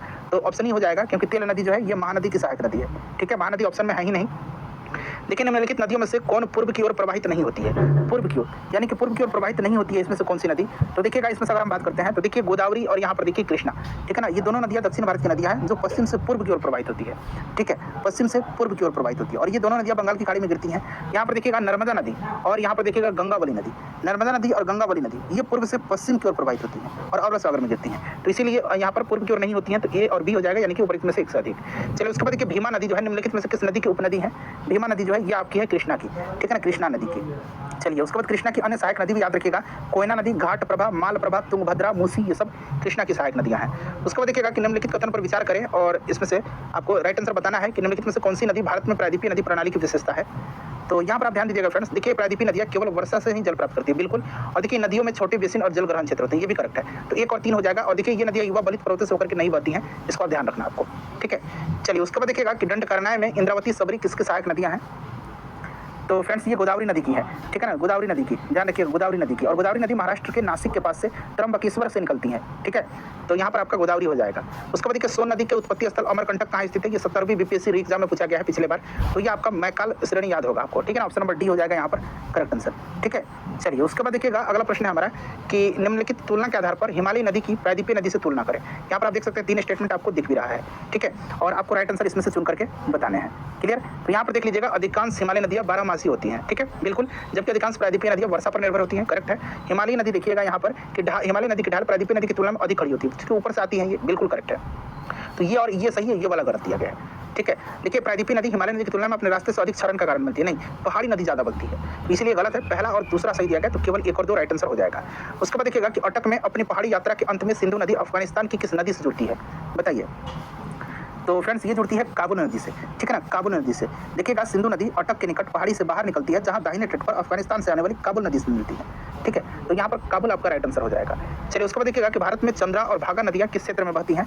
तो ये बहती है फ्रेंड्स आपका लाहौल घाटी में, लाहौल घाटी हिमाचल प्रदेश में, ठीक है ना, तो हिमाचल प्रदेश भी याद रखिएगा, लाहौल घाटी भी याद रखिएगा। चलिए उसके बाद नेक्स्ट क्वेश्चन है कि निम्नलिखित में से कौन सी नदियाँ बंगाल की खाड़ी में गिरती हैं? तो देखिए यहाँ पर आपका गंगा, ब्रह्मपुत्र, गोदावरी ये आपका सही दिया गया है, ठीक है ना, महानदी, कृष्णा, कावेरी ये भी आपका हो जाएगा। नर्मदा ताप्ती नहीं गिरती हैं, इसलिए ए और बी यहाँ पर करेक्ट आंसर हो जाएगा, ऑप्शन नंबर यहाँ पर आपका डी हो जाएगा, ठीक है। चलिए उसके बाद देखिएगा कि दामोदर, कोयल और स्वर्णरेखा नदियाँ निम्नलिखित में से किससे निकलती हैं? तो फ्रेंड्स ये नदी निकलती है छोटा नागपुर पठार से, ठीक है, छोटा नागपुर पठार से निकलती है, ध्यान रखिएगा छोटा नागपुर पठार से। उसके बाद चलिए दामोदर नदी निकलती है, तो अभी मैंने बताया छोटा नागपुर पठार से। लेकिन निम्नलिखित में से कौन भूबंधित नदी नहीं है? भूबंधित नदी इसमें से कौन सी नहीं है? तो आप देख सकते हैं भूबंधित नदी है, सॉरी भूबंधित नदी है लूनी नदी, ठीक है ना, लूनी नदी को भूबंधित नदी जो है के रूप में जाना जाता है, ध्यान रखिएगा इसको, ठीक है। चलिए उसके बाद देखिएगा अगला प्रश्न हमारा कि राजस्थान और गुजरात में बहने वाली लूनी नदी का उद्गम स्थल, तो लूनी नदी का उद्गम स्थल जो है ये कहाँ पर है? तो फ्रेंड्स इसका उद्गम स्थल पुष्कर घाटी, ध्यान रखिएगा ये पुष्कर घाटी से होता है इसका उद्गम, ठीक है। चलिए और ये कच्छ के रण में जाकर के विलुप्त हो जाती है। उसके बाद देखिए कोसी मैदान के समुद्र तल से औसत ऊंचाई कितनी है? तो फ्रेंड्स ये 30 मीटर है, ये देखिए 69वीं बीपीएससी में पूछा गया था और 70वीं बीपीएससी में भी पूछा गया है, तो इंपॉर्टेंट क्वेश्चन है, ध्यान रखिएगा। चलिए बिहार की कौन सी नदी अपना मार्ग परिवर्तित करने के लिए जानी जाती है? तो ऑब्वियसली कोसी नदी को बिहार का सुख कहा जाता है इसीलिए, ठीक है। और ये कोसी नदी कुर्सेला में आकर के गंगा नदी में मिलती है, कटिहार कुर्सेला में, ठीक है ना। चलिए निम्न नदियों में से सबसे अधिक नदी पथ परिवर्तन मैक्सिमम शिफ्टिंग ऑफ कोर्स किया है, तो ये आपका कोसी नदी है, ठीक है ना, कोसी नदी राइट आंसर हो जाएगा। कौन सी नदी बिहार का सुख के रूप में जानी जाती है? तो फ्रेंड्स ये कोसी नदी है। बिहार का सुख किस नदी को कहा जाता है? कोसी नदी को। उसके बाद देखिएगा कि त्रिवेणी नहर में किस नदी से पानी आता है? तो त्रिवेणी नहर में जो है पानी आता है आपका किससे? तो गंडक नदी से पानी आता है, और ये पश्चिम चंपारण जिला में स्थित है त्रिवेणी नहर, तो गंडक नदी से आता है, ठीक है ना। त्रिवेणी नहर किस नदी पर निर्मित है? तो ये गंडक नदी पर है, अभी मैंने आपको बताया गंडक नदी पर है, ठीक है। चलिए उसके बाद देख लीजिएगा कि जलप्रपात और नदी के निम्नलिखित जोड़ों में से कौन सा जोड़ा सही सुमेलित नहीं है? यहाँ पर देख लीजिएगा जोग जो है ये शरावती बिल्कुल सही है, कपिल धारा जो है ये आपका कावेरी नहीं होगा, कपिल धारा हो जाएगा आपका कौन सा? कपिल धारा हो जाएगा नर्मदा पर, ठीक है। और धुआंधार जो है ये गोदावरी पर नहीं है, धुआंधार भी नर्मदा पर है, तो इसमें से आपका ये भी सुमेलित नहीं है और ये भी नहीं है, इसलिए 1 से अधिक यहाँ पर करेक्ट आंसर हो जाएगा, ठीक है। चलिए उसके बाद देखिएगा कि निम्नलिखित नदियों में से सबसे बड़ा जलग्रहण क्षेत्र किसका है? बताइए। इनमें से सबसे बड़ा जलग्रहण क्षेत्र ये पोनानी नदी का है, पोनानी नदी का है, ठीक है ना, पोनानी नदी का। काली नदी, पोनानी नदी और पेरियार नदी में सबसे बड़ा जलग्रहण क्षेत्र पोनानी नदी का है, ठीक है। चलिए उसके बाद देख लीजिएगा मिलान करना है, तो यहाँ पर देखिएगा मिलान करना है, एक एक करके मिलाएंगे। तो यहाँ पर देखिए 4, तो ये पंजाब का मैदान, ठीक है ना, नहीं 4 जो होगा ये डेल्टा हो जाएगा, यहाँ पर 1 मिनट रुक जाइए, 4 हो जाएगा आपका डेल्टा, ठीक है, 4 हो जाएगा डेल्टा। कंकर जो होगा ये आपका हो जाएगा बांगर, कायल जो होगा कायल, तो ये आपका हो जाएगा तटीय मैदान, और मांड हो जाएगा आपका पंजाब का मैदान, ठीक है ना, पंजाब का मैदान, तो यहाँ पर मिला लीजिएगा अब आप लोग। चलिए उसके बाद देखिएगा कि स्वर्ण रेखा नदी निम्नलिखित में से किस गांव के पास से निकलती है? स्वर्ण रेखा नदी, तो देखिए स्वर्ण रेखा नदी छोटा नागपुर पठार पर रांची के दक्षिण पश्चिम से निकलती है और यह झारखंड राज्य के रांची के निकट नगरी गांव से निकल करके उत्तर पूर्व की ओर प्रवाहित होती हुई हुंड्रू जलप्रपात का निर्माण करती है और यह पश्चिम बंगाल के मेदिनीपुर से प्रवाहित होती हुई बंगाल की खाड़ी में जाकर के गिरती है। ठीक है, तो यहाँ पर आपका नगरी हो जाएगा। उसके बाद देखिए कौन सी नदी भारत और नेपाल के बीच सीमा बनाती है? तो भारत और नेपाल के बीच सीमा बनाती है ये नदी काली नदी है। ठीक है ना, काली नदी है, इसको ध्यान रखिएगा, आयोग ने काली नदी ही दिया है। काली नदी भारत तिब्बत की सीमा पर स्थित लिपुलेख दर्रे के निकट काला पानी से निकलती है। ठीक है ना, इसको आप ध्यान रखिएगा। और सुगौली की संधि के द्वारा यह नदी भारत और नेपाल के मध्य अंतर्राष्ट्रीय सीमा मानी जाती है। महाकाली नदी भारत में शारदा नदी को ही काली नदी कहा जाता है, तो ऑप्शन बी इसका आंसर दिया गया है। उसके बाद देखिएगा कि डीबी द्वीप जो है ये किसकी सरिताओं के मध्य स्थित है? डीबी द्वीप, तो फ्रेंड्स ये कृष्णा नदी का, ठीक है ना, ये देखिए 17वीं बीपीएससी का ये प्रश्न है, कृष्णा नदी का है, ध्यान रखिएगा, कृष्णा नदी का है, ध्यान रखिएगा। डीबी द्वीप या इसको द्विविसमी द्वीप, ठीक है, या इस तरह से द्विविसमी द्वीप भी इसको कहा जाता है। डीबी द्वीप या द्विविसमी द्वीप आंध्र प्रदेश के कृष्णा जिले में स्थित है। ठीक है ना, ये डेल्टाई क्षेत्र है, ध्यान रखिएगा। निम्नलिखित नदियों में से कौन एक अन्य से अलग है? मतलब इनमें से कौन एक से अलग है? तो इसमें से अगर हम बात करते हैं फ्रेंड, ठीक है, 17वीं बीपीएससी का प्रश्न है, तो ये आपका नर्मदा नदी है। नर्मदा देखिए तुंगभद्रा, पेनगंगा और महानदी पूर्व दिशा में प्रवाहित होती है और बंगाल की खाड़ी में गिरती है, जबकि नर्मदा आपको पता है पश्चिम की ओर प्रवाहित होती हुई जाकर के अरब सागर में गिरती है। ठीक है, चलिए उसके बाद देख लीजिएगा अगला प्रश्न है हमारा कि गंगा नदी के किनारे सबसे बड़ा शहर कौन सा है? तो सबसे बड़ा इसमें से कानपुर राइट आंसर हो जाएगा। ठीक है, कानपुर को उत्तर भारत का मैनचेस्टर कहा जाता है और यहाँ पर चमड़ा उद्योग जो है फेमस है, ये चीज़ आप जानते हैं। ठीक है, चलिए देखिएगा कि भारत निम्न में से कौन सा शहर गंगा नदी के किनारे स्थित नहीं है? तो इसमें से देखिएगा गंगा नदी के किनारे जो स्थित नहीं है ये आपका उत्तर काशी हो जाएगा। उत्तर काशी गंगा नदी के किनारे स्थित नहीं है। ठीक है ना, उत्तर काशी जो है ना ये आपका गंगा नदी के किनारे स्थित नहीं है। ठीक है, चलिए उसके बाद देखिएगा नेक्स्ट क्वेश्चन है कि कश्मीर में पहलगाम जो है ये किस नदी के किनारे स्थित है? अच्छा, उत्तरकाशी भागीरथी के किनारे है, मैंने बता दिया आपको। और ये कश्मीर का पहलगाम जो है ये आपका लिद्दर नदी के किनारे स्थित है, ध्यान रखिएगा। ठीक है, लिद्दर नदी ये झेलम की सहायक नदी है। उसके बाद देखिएगा अगला प्रश्न है, प्रपात और झील से हुंड्रू जलप्रपात निर्मित है, तो ये आपका हुंड्रू झारखंड में पड़ता है और ये स्वर्ण रेखा नदी पर है। ठीक है, स्वर्ण रेखा नदी याद रखिएगा। चलिए उसके बाद देखिए किस नदी पर शिव समुद्रम जलप्रपात अवस्थित है? तो शिव समुद्रम कावेरी नदी पर है। उसके बाद देखिएगा कि निम्नलिखित में से कौन सी एक मीठे पानी की झील है? मीठे पानी की झील इसमें से कौन सा है? तो मीठे पानी की झील इसमें से आपका कौन सा है? तो देखिए इसमें से बात करते हैं तो उलर झील और लोकटक झील, ये दोनों मीठे पानी की झील है, इसलिए एक से अधिक राइट आंसर हो जाएगा। लोकटक झील मणिपुर में है, ध्यान रखिएगा। चिल्का झील और सांबर झील ये खारे पानी की झील है। चिल्का जो है ये आपका उड़ीसा में पड़ता है और सांबर राजस्थान में पड़ता है। ठीक है, चलिए उसके बाद देख लीजिएगा कि बिहार के किस जिले में तेलहर कुंड जलप्रपात है? ये क्वेश्चन इंपॉर्टेंट है। तेलहर कुंड जलप्रपात जो है ये कैमूर में पड़ता है। कहाँ पर है तेलहर कुंड? तो याद रखिएगा कैमूर में है। ठीक है ना, और यह बिहार के रोहतास पठार में अवस्थित है। चलिए उसके बाद देखिएगा एशिया की सबसे बड़ी ताजा जल वाली गोखुर झील बिहार में कौन सी है? तो ये आपका कंवर झील है जो बेगूसराय में है, बिहार का पहला रामसर स्थल है, ध्यान रखना आपको। ठीक है फ्रेंड्स, काफी इंपॉर्टेंट है, इसको ध्यान रखिएगा आप। ठीक है, चलिए उसके बाद देखिए अगला प्रश्न है हमारा कि थार मरुस्थल की सिंचाई करने वाली इंदिरा गांधी नहर का उद्गम स्थल कौन सा है? तो इसका उद्गम स्थल जो है ये हरिके बैराज है। ठीक है ना, हरिके बैराज, ध्यान रखिएगा। हरिके बैराज ये पंजाब से निकलती है तथा राजस्थान के थार मरुस्थल में जाकर के लगभग ये समाप्त हो जाती है। ठीक है, तो हरिके बैराज। उसके बाद देखिएगा कि निम्नलिखित में से कौन सी भारत की सबसे लंबी नहर कहलाती है? तो यही इंदिरा गांधी नहर है। ठीक है फ्रेंड्स, ये देखिए 2024 में TRE 3 में पूछा गया है। उसके बाद देखिए जलवायु वाला चैप्टर आ गया। भारत का सबसे शुष्क स्थान कौन सा है? तो इसमें से आपका जैसलमेर हो जाएगा। देखिए उसके बाद कि भारत में मानसून सीजन का अधिकांश चक्रवातों की उत्पत्ति होती है, तो 10 डिग्री उत्तर और 15 डिग्री उत्तर अक्षांशों के मध्य, इसको आप डायरेक्टली याद रखिएगा। ठीक है ना, चलिए अगला प्रश्न हमारा कि कोपेन की वर्गीकरण के अनुसार उत्तर प्रदेश और बिहार किस प्रकार के जलवायु प्रदेश में आते हैं? तो फ्रेंड्स ये आते हैं CWG में। ठीक है ना, CWG करेक्ट आंसर हो जाएगा। देखिए कोपेन की जलवायु वर्गीकरण के अनुसार उत्तर बिहार की जलवायु किससे प्रदर्शित की जाती है? तो ये CWG से ही उत्तर बिहार की जलवायु प्रदर्शित की जाती है। निम्नलिखित में से देखिए कौन सी वायुमंडलीय विशेषता भारतीय ग्रीष्म मानसून के प्रदर्शन से संबद्ध है? बताइए। तो ये आपका कौन सा है? देखिए निम्नलिखित वायुमंडलीय विशेषता जो है भारतीय ग्रीष्म मौसम से संबंधित, एक तो आपका हो जाएगा उष्णकटिबंधीय पूर्वी जेट बिल्कुल है। उसके बाद देखिए ITCG का खिसकना ये भी है, तिब्बती उच्च भाग भी और लालिना भी है, इसलिए एक से अधिक राइट आंसर हो जाएगा। ठीक है, चलिए उसके बाद देखिएगा कि निम्नलिखित में से कौन सा एक सबसे सूखा स्थान है? तो इसमें सबसे सूखा लेह हो जाएगा। ठीक है, लेह हो जाएगा। चलिए उसके बाद देख लीजिएगा अगला प्रश्न है कि भारतीय मानसून मौसमी विस्थापन से इंगित है, जिसका कारण है बताइए। तो स्थल तथा समुद्र का विभेदी तापन। ठीक है ना, तो यहाँ पर ऑप्शन नंबर ए यहाँ पर करेक्ट आंसर हो जाएगा। ठीक है, चलिए उसके बाद अगला प्रश्न कर लेंगे कि हैदराबाद में दक्षिण पश्चिम मानसून की वापसी का सामान्य तिथि क्या है? सामान्य तिथि, अब ये देखिए ये आपका रिसेंटली 2023 में ही प्रश्न पूछा गया है। ठीक है ना, तो 15 अक्टूबर है। ठीक है, चलिए उसके बाद नेक्स्ट क्वेश्चन है 15 अक्टूबर। चलिए उसके बाद देखिएगा कि अमृतसर एवं शिमला लगभग एक ही अक्षांश पर स्थित है, परंतु उनकी जलवायु में भिन्नता का कारण क्या है? तो इनकी भिन्नता का कारण उनकी ऊंचाई में भिन्नता है। ठीक है, चलिए उसके बाद देखिए मानसून का निवर्तन इंगित होता है। यहाँ पर 3 स्टेटमेंट दिया गया है और यहाँ से अपना उत्तर चुनना है आपको। ठीक है, बताइए। तो देखिए मानसून की निवर्तन जो है ये इंगित करता है साफ आकाश से, तो ऑप्शन केवल एक राइट आंसर हो जाएगा। ठीक है, चलिए उसके बाद देख लीजिएगा कि राजस्थान में बहुत कम वर्षा होती है, कारण क्या है? राजस्थान में बहुत कम वर्षा होती है, ये आपसे पूछा गया, बताइए। तो यहाँ पर हवाएं किसी प्रकार बाधाओं को पार नहीं करती हैं, जिसके कारण ठंडा होने के लिए आवश्यक ऊंचाई नहीं प्राप्त होती है, इसलिए ऑप्शन नंबर यहाँ पर डी इसका आंसर दिया गया है। चलिए उसके बाद देख लीजिएगा कि निम्नलिखित में से देखिए भारत का कौन सा तट उग्र उष्णकटिबंधीय चक्रवातों से सबसे अधिक प्रभावित है। तो देखिए सबसे अधिक प्रभावित जो होता है ये आपका कोरोमंडल तट होता है, कोरोमंडल तट, ठीक है ना, कोरोमंडल तट, ध्यान रखिए कोरोमंडल राइट आंसर हो जाएगा। उसके बाद चलिएगा कि वर्षा वाला चैप्टर आ गया कि जब बहता पानी चिकनी मिट्टी को काटता है और गहरे चैनल बनाता है तो क्या होता है। तो देखिए जब बहता पानी चिकनी मिट्टी को काटता है और गहरे चैनल बनाता है तो इसको गली कटाव यानी कि गली इरोजन बोला जाता है। तो यहाँ पर देखिए गली कटाव option number A right answer हो जाएगा, ठीक है। गली कटाव चंबल बेसिन में पाया जाता है जहाँ पर इसे खड कहा जाता है, जहाँ पर क्या कहा जाता है, इसको खड कहा जाता है। चलिए उसके बाद देखिए भारत की सर्वाधिक वर्षा मुख्यतः प्राप्त होती है तो ये दक्षिण पश्चिम मानसून से, ये डायरेक्टली याद रखना आपको, दक्षिण पश्चिम मानसून से। उसके बाद देखिए अगला प्रश्न है कि निम्नलिखित में से देखिए कहाँ अक्टूबर और नवंबर के महीने में भारी वर्षा होती है। अक्टूबर और नवंबर के महीने में तो फ्रेंड्स ये भारी वर्षा जो होती है ये आपका कहाँ पर होती है, तो ये कोरोमंडल तट पर होती है, कोरोमंडल तट पर, ठीक है ना, कोरोमंडल तट पर होती है, ध्यान रखिएगा। चलिए आम्र वर्षा संबंधित है मैंगो साबर। तो देखिए आम्र वर्षा जो है ना ये संबंधित है, आम्र वर्षा कर्नाटक और केरल में होने वाली मानसून पूर्व वर्षा फुहार है, मानसून पूर्व याद रखिएगा, ठीक है ना, जो आम की फसल के लिए अत्यधिक लाभकारी होती है। तो यहाँ पर देखिए आम की फसल। उसके बाद देखिए चेरापूंजी अवस्थित है, चेरापूंजी, तो चेरापूंजी जो है ये आपका मेघालय में है, मौसिन राम भी मेघालय में है, ध्यान रखना आपको, ठीक है। चलिए उसके बाद देखिएगा ग्रीष्म के अंत में पूर्व मानसून वर्षा होती है जो केरल और कर्नाटक के तटीय क्षेत्रों में एक समान घटना है। इसे स्थानीय रूप से किस नाम से जाना जाता है, तो फ्रेंड्स इसको जाना जाता है किस नाम से, तो मैंगो सावर्स के नाम से, ठीक है। चलिए यहाँ पर देखिए पूर्व मानसून। नेक्स्ट क्वेश्चन है हमारा कि भारत में जिन क्षेत्रों में शुष्क भूमि कृषि की जाती है उनमें वर्षा कितना जो होता है कम होता है, बताइए। तो यहाँ पर आपका हो जाएगा 75 सेंटीमीटर से, ठीक है ना, 75 सेंटीमीटर, ध्यान रखिएगा।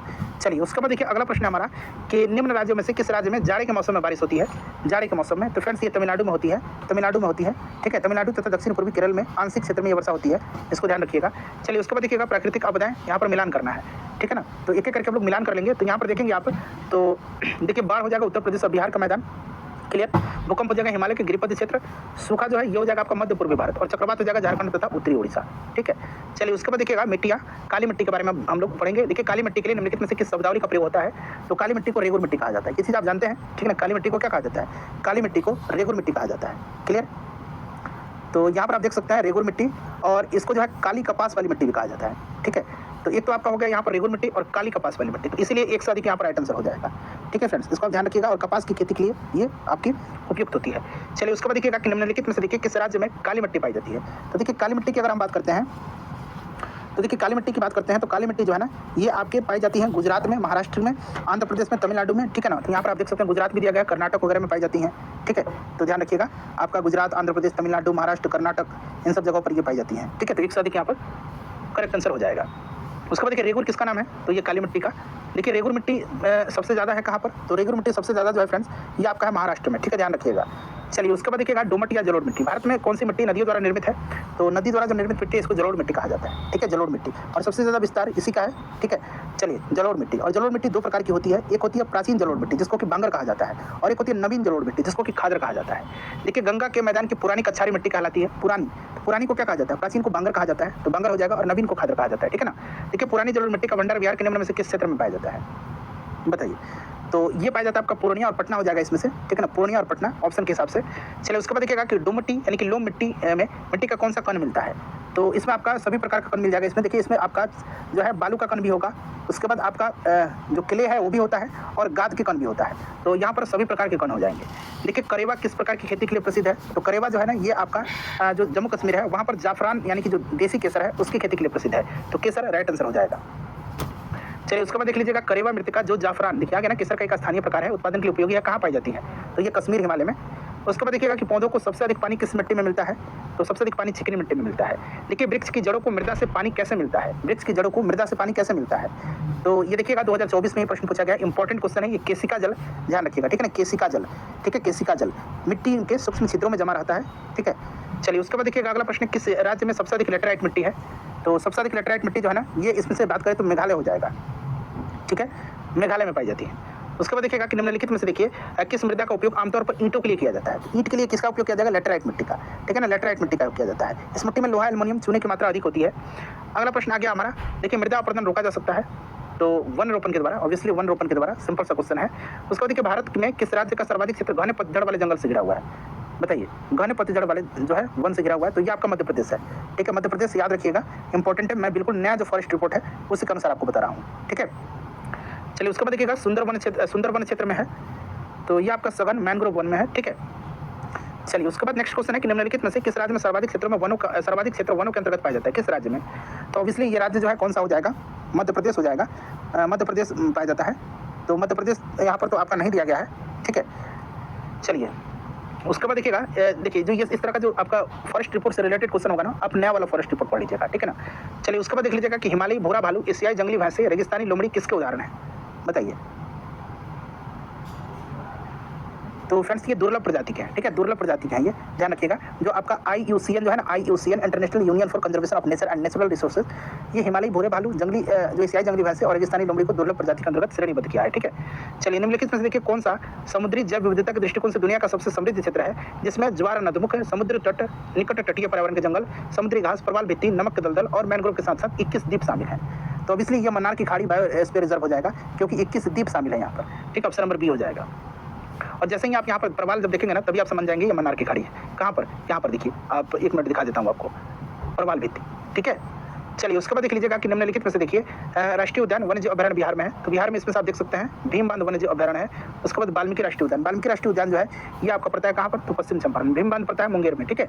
चलिए उसके बाद देखिएगा कि गंगेटिक डॉल्फिन के संबंध में निम्नलिखित कथन पर विचार करिए, ठीक है, और सही आंसर आपको चुन करके बताने हैं। देखिए गंगा नदी डॉल्फिन को IUCN की रेड लिस्ट के तहत लुप्तप्राय जीवों में वर्गीकृत किया गया है, सही है। इसमें कोई क्रिस्टलीय नेत्र लेंस नहीं है जो इसे प्रभावी रूप से अंधा बना देती है, सही है। उसके बाद देखिए यह इकोलोकेशन का उपयोग करके आगे बढ़ती हैं और शिकार करती हैं, सही है।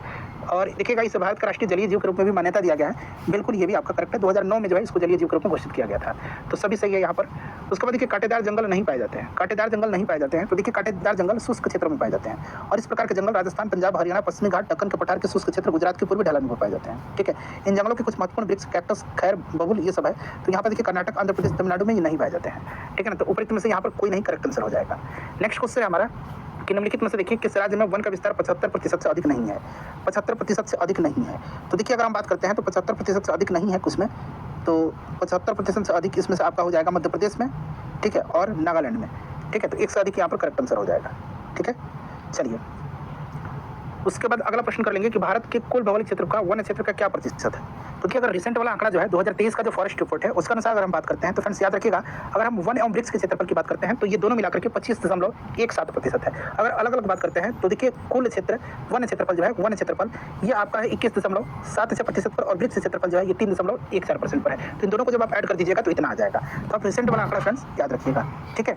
चलिए उसके बाद नेक्स्ट क्वेश्चन कर लेंगे। अगला प्रश्न है कि निम्नलिखित में से देखिए कौन सा जिला सबसे अधिक घने पतझड़ वन क्षेत्र से घिरा हुआ है। तो देखिए इसमें से पश्चिम चंपारण जो है सबसे ज्यादा घिरा हुआ है, ठीक है ना। पश्चिम चंपारण यहाँ पर करेक्ट आंसर हो जाएगा।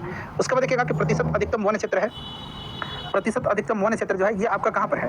तो देखिए प्रतिशत अधिकतम वन क्षेत्र की अगर हम बात करते हैं तो सर्वाधिक जो है वनावरण क्षेत्र मध्य प्रदेश में है, ठीक है। जबकि अगर हम बात करते हैं तो मिजोरम में जो है सर्वाधिक प्रतिशत वाला है, ठीक है ना। तो यहाँ पर आपका मिजोरम हो जाएगा, option number C correct answer हो जाएगा, ठीक है ना। मिजोरम यहाँ पर करेक्ट आंसर हो जाएगा, ठीक है।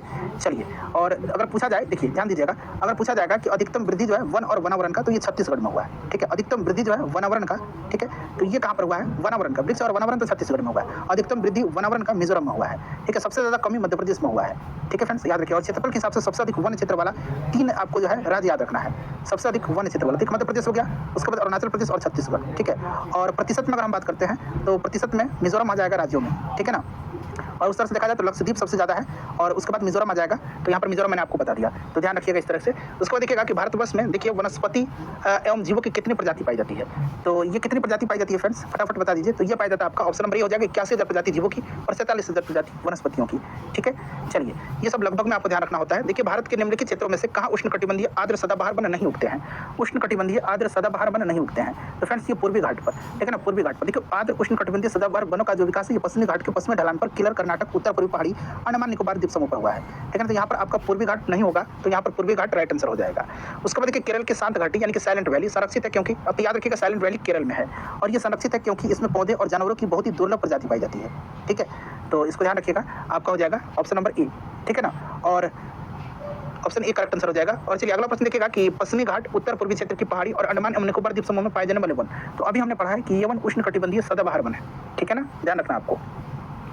उसके बाद देखिएगा यहाँ पर आगे आपका अगला प्रश्न, देखिए प्रश्न है कि पट्टी सीमा परियोजना निम्नलिखित में से किन नदियों के एकीकरण से जुड़ी है। पट्टी सीमा, देखिए पट्टी सीमा लिफ्ट सिंचाई परियोजना कृष्णा और गोदावरी नदियों के एकीकरण से जुड़ी हुई, इंटरलिंकिंग से, ठीक है। और इस परियोजना को आंध्र प्रदेश सरकार द्वारा कार्यान्वित किया गया है, option number B right answer हो जाएगा।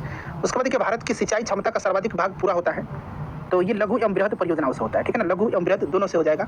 उसके बाद देखिए नेक्स्ट क्वेश्चन कि सारण सिंचाई नहर निकलती है, तो सारण सिंचाई नहर जो है ये निकलती है गंडक नदी से, ठीक है ना। तो यहाँ पर देखिए राइट आंसर आपका यहाँ पर गंडक हो जाएगा, ऑप्शन नंबर यहाँ पर डी करेक्ट आंसर हो जाएगा, ठीक है फ्रेंड्स, इसको ध्यान रखिएगा। चलिए उसके बाद देखिए निम्नलिखित नहर प्रणालियों में से देखिए किसमें बिहार के क्षेत्र में सिंचाई होती है, तो इसमें से आपका हो जाएगा त्रिवेणी नहर, ठीक है ना, त्रिवेणी नहर याद रखिएगा आप, पश्चिम चंपारण जिला पे है और गंडक नदी पर। उसके बाद देखिए भारत में पानी का सर्वाधिक उपयोग किस प्रयोजन के लिए किया जाता है, तो सबसे ज़्यादा अगर हम बात करते हैं पानी का उपयोग तो ये कृषि के लिए, सिंचाई के लिए किया जाता है, ठीक है। नेक्स्ट क्वेश्चन है हमारा कि यहाँ पर देखिए बहुउद्देशीय नदी घाटी आ गया, भाखड़ा नांगल बांध जो है ये आपसे पूछा गया है, तो देखिए भाखड़ा नांगल बांध एक संयुक्त परियोजना है, तो ये आपका हरियाणा, पंजाब, राजस्थान की है, ध्यान रखिएगा, ठीक है, और सतलज नदी पर है ये, इसको भी आप ध्यान रखिएगा। चलिए तो यहाँ पर आपका ऑप्शन नंबर ए हो जाएगा। उसके बाद चलिए अगला प्रश्न कर लेंगे कि भाखड़ा नांगल बांध किस नदी पर है, तो अभी मैंने बताया था सतलज नदी पर है। नेक्स्ट क्वेश्चन आ गया निम्नलिखित में से कौन भारत का सबसे पुराना जल शक्ति उत्पादन केंद्र है, सबसे पुराना जल शक्ति उत्पादन केंद्र, तो फ्रेंड सबसे पुराना जो है ये शिव समुद्रम है, शिव समुद्रम, ठीक है ना। और देखिए 1897 में, ध्यान रखिएगा 1897 में जो है दार्जिलिंग नगर को बिजली की आपूर्ति के लिए राज्य जल विद्युत उत्पादन संयंत्र लगाया गया था। कर्नाटक में कावेरी नदी पर स्थित शिव समुद्रम वर्ष 1902 में भारत का दूसरा सबसे पुराना जल विद्युत उत्पादन संयंत्र लगाया गया था। तो यहाँ पर अगर हम बात करते हैं तो ऑप्शन डी यहाँ पर शिव समुद्रम हो जाएगा, ठीक है। चलिए इसमें से शिव समुद्रम हो जाएगा, निम्नांकित में से पूछा है।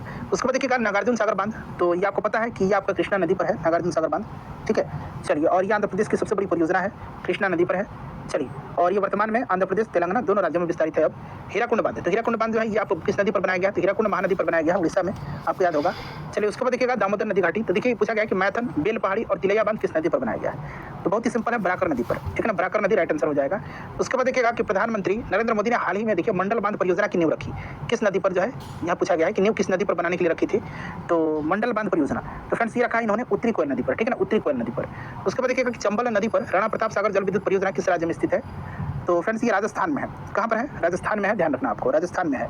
चलिए उसके बाद देखिएगा कृषि में युग्म पैदावार कहाँ से खालिस्तान दिया गया, उगाने से है, बताइए।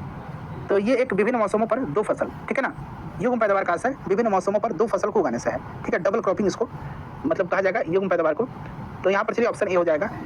चलिए उसके बाद देखिएगा कि अगला प्रश्न पूछा गया कि निम्न में से कौन सा एक कृषि में उत्पादकता बढ़ाने का रास्ता है, कृषि में उत्पादकता, तो इसमें से अगर हम बात करते हैं तो कुशल सिंचाई भी है, गुणवत्ता युक्त बीज भी है, उर्वरक का प्रयोग भी है, कीटनाशक का प्रयोग है, तो एक से अधिक हो जाएगा। देखिए 2020 में भारत में निम्नलिखित फसलों में से किसका रकबा सर्वाधिक था, 2020 में पूछ दिया है, तो उस समय चावल का था, ठीक है ना, चावल का था, चावल का रकबा। चलिए चावल का रकबा यहाँ पर राइट आंसर हो जाएगा। चावल जो है भारत में चीन के बाद भारत जो है दूसरे नंबर पर आता है चावल उत्पादन में। उसके बाद देख लीजिएगा कि निम्नलिखित में से कौन सा एक इसमें से 20वीं शताब्दी के 60वें दशक के अंतिम दौर की हरित क्रांति की प्रकृति का सबसे उचित वर्णन करता है, तो ये आपका उच्च उपज किस्म कार्यक्रम जो है ये आपका ऑप्शन सी राइट आंसर हो जाएगा। हाई यील्ड जो आपका सीड्स था, उच्च उत्पादक बीज का प्रारंभ किया गया, ठीक है, और इसका अतिरिक्त उर्वरक का भी अधिक प्रयोग और सिंचाई सुविधाओं के पर्याप्त विकास पर भी बल दिया गया। तो भारत ने उन्नत बीजों के प्रयोग से जो है आपकी इसकी शुरुआत किया था, और भारत में आपको पता है हरित क्रांति के जनक डॉक्टर एम एस स्वामीनाथन को माना जाता है। देखिए स्वतंत्रता प्राप्ति के बाद से भारत में सर्वाधिक प्रगति की है, तो ये गेहूं के उत्पादन में। उसके बाद देखिए नेक्स्ट क्वेश्चन है कि भारत में द्वितीय हरित क्रांति के संबंध में कौन सा कथन सही है, द्वितीय हरित क्रांति। अब यहाँ पर देखिए दूसरा हरित क्रांति के बारे में पूछा जा रहा है, बताइए। तो देखिए दूसरा हरित क्रांति की बात करते हैं, तो इसमें से एक ये वाला आपका सही दिया गया है, ठीक है, पढ़ लीजिए, और इसमें से एक चौथा स्टेटमेंट आपका सही दिया गया है, ठीक है, इसलिए इसका आंसर यहाँ पर ऑप्शन सी हो जाएगा 2 और 4। उसके बाद देखिए नेक्स्ट क्वेश्चन है कि यहाँ पर दिए गए कूट की सहायता से हरित क्रांति के घटक चुनिए, तो इसमें से हरित क्रांति के अगर घटक की बात करते हैं तो ये आपके उच्च उत्पादन देने वाले किस्म के बीच बिल्कुल सिंचाई, ग्रामीण विद्युतीकरण और ग्रामीण सड़कें और विपणन आपके सभी चारों हो जाएंगे। नेक्स्ट क्वेश्चन हमारा इंद्रधनुषीय क्रांति का संबंध किससे है, इंद्रधनुषीय क्रांति का संबंध, तो देखिए इसका संबंध जो है फ्रेंड्स ये आपका इंद्रधनुषीय क्रांति का संबंध किससे हो जाएगा, तो इनमें से सभी से हो जाएगा, ठीक है ना। देखिए इंद्रधनुषीय क्रांति की अगर हम बात करते हैं तो इसके अंतर्गत प्रत्यक्ष या अप्रत्यक्ष रूप से कृषि के क्षेत्र से संबंधित सभी क्रांतियों को शामिल किया गया, जैसे कि हरित, लाल, श्वेत, पीली, नीली, इन सबको शामिल किया गया है, तो उपयुक्त में सभी हो जाएगा।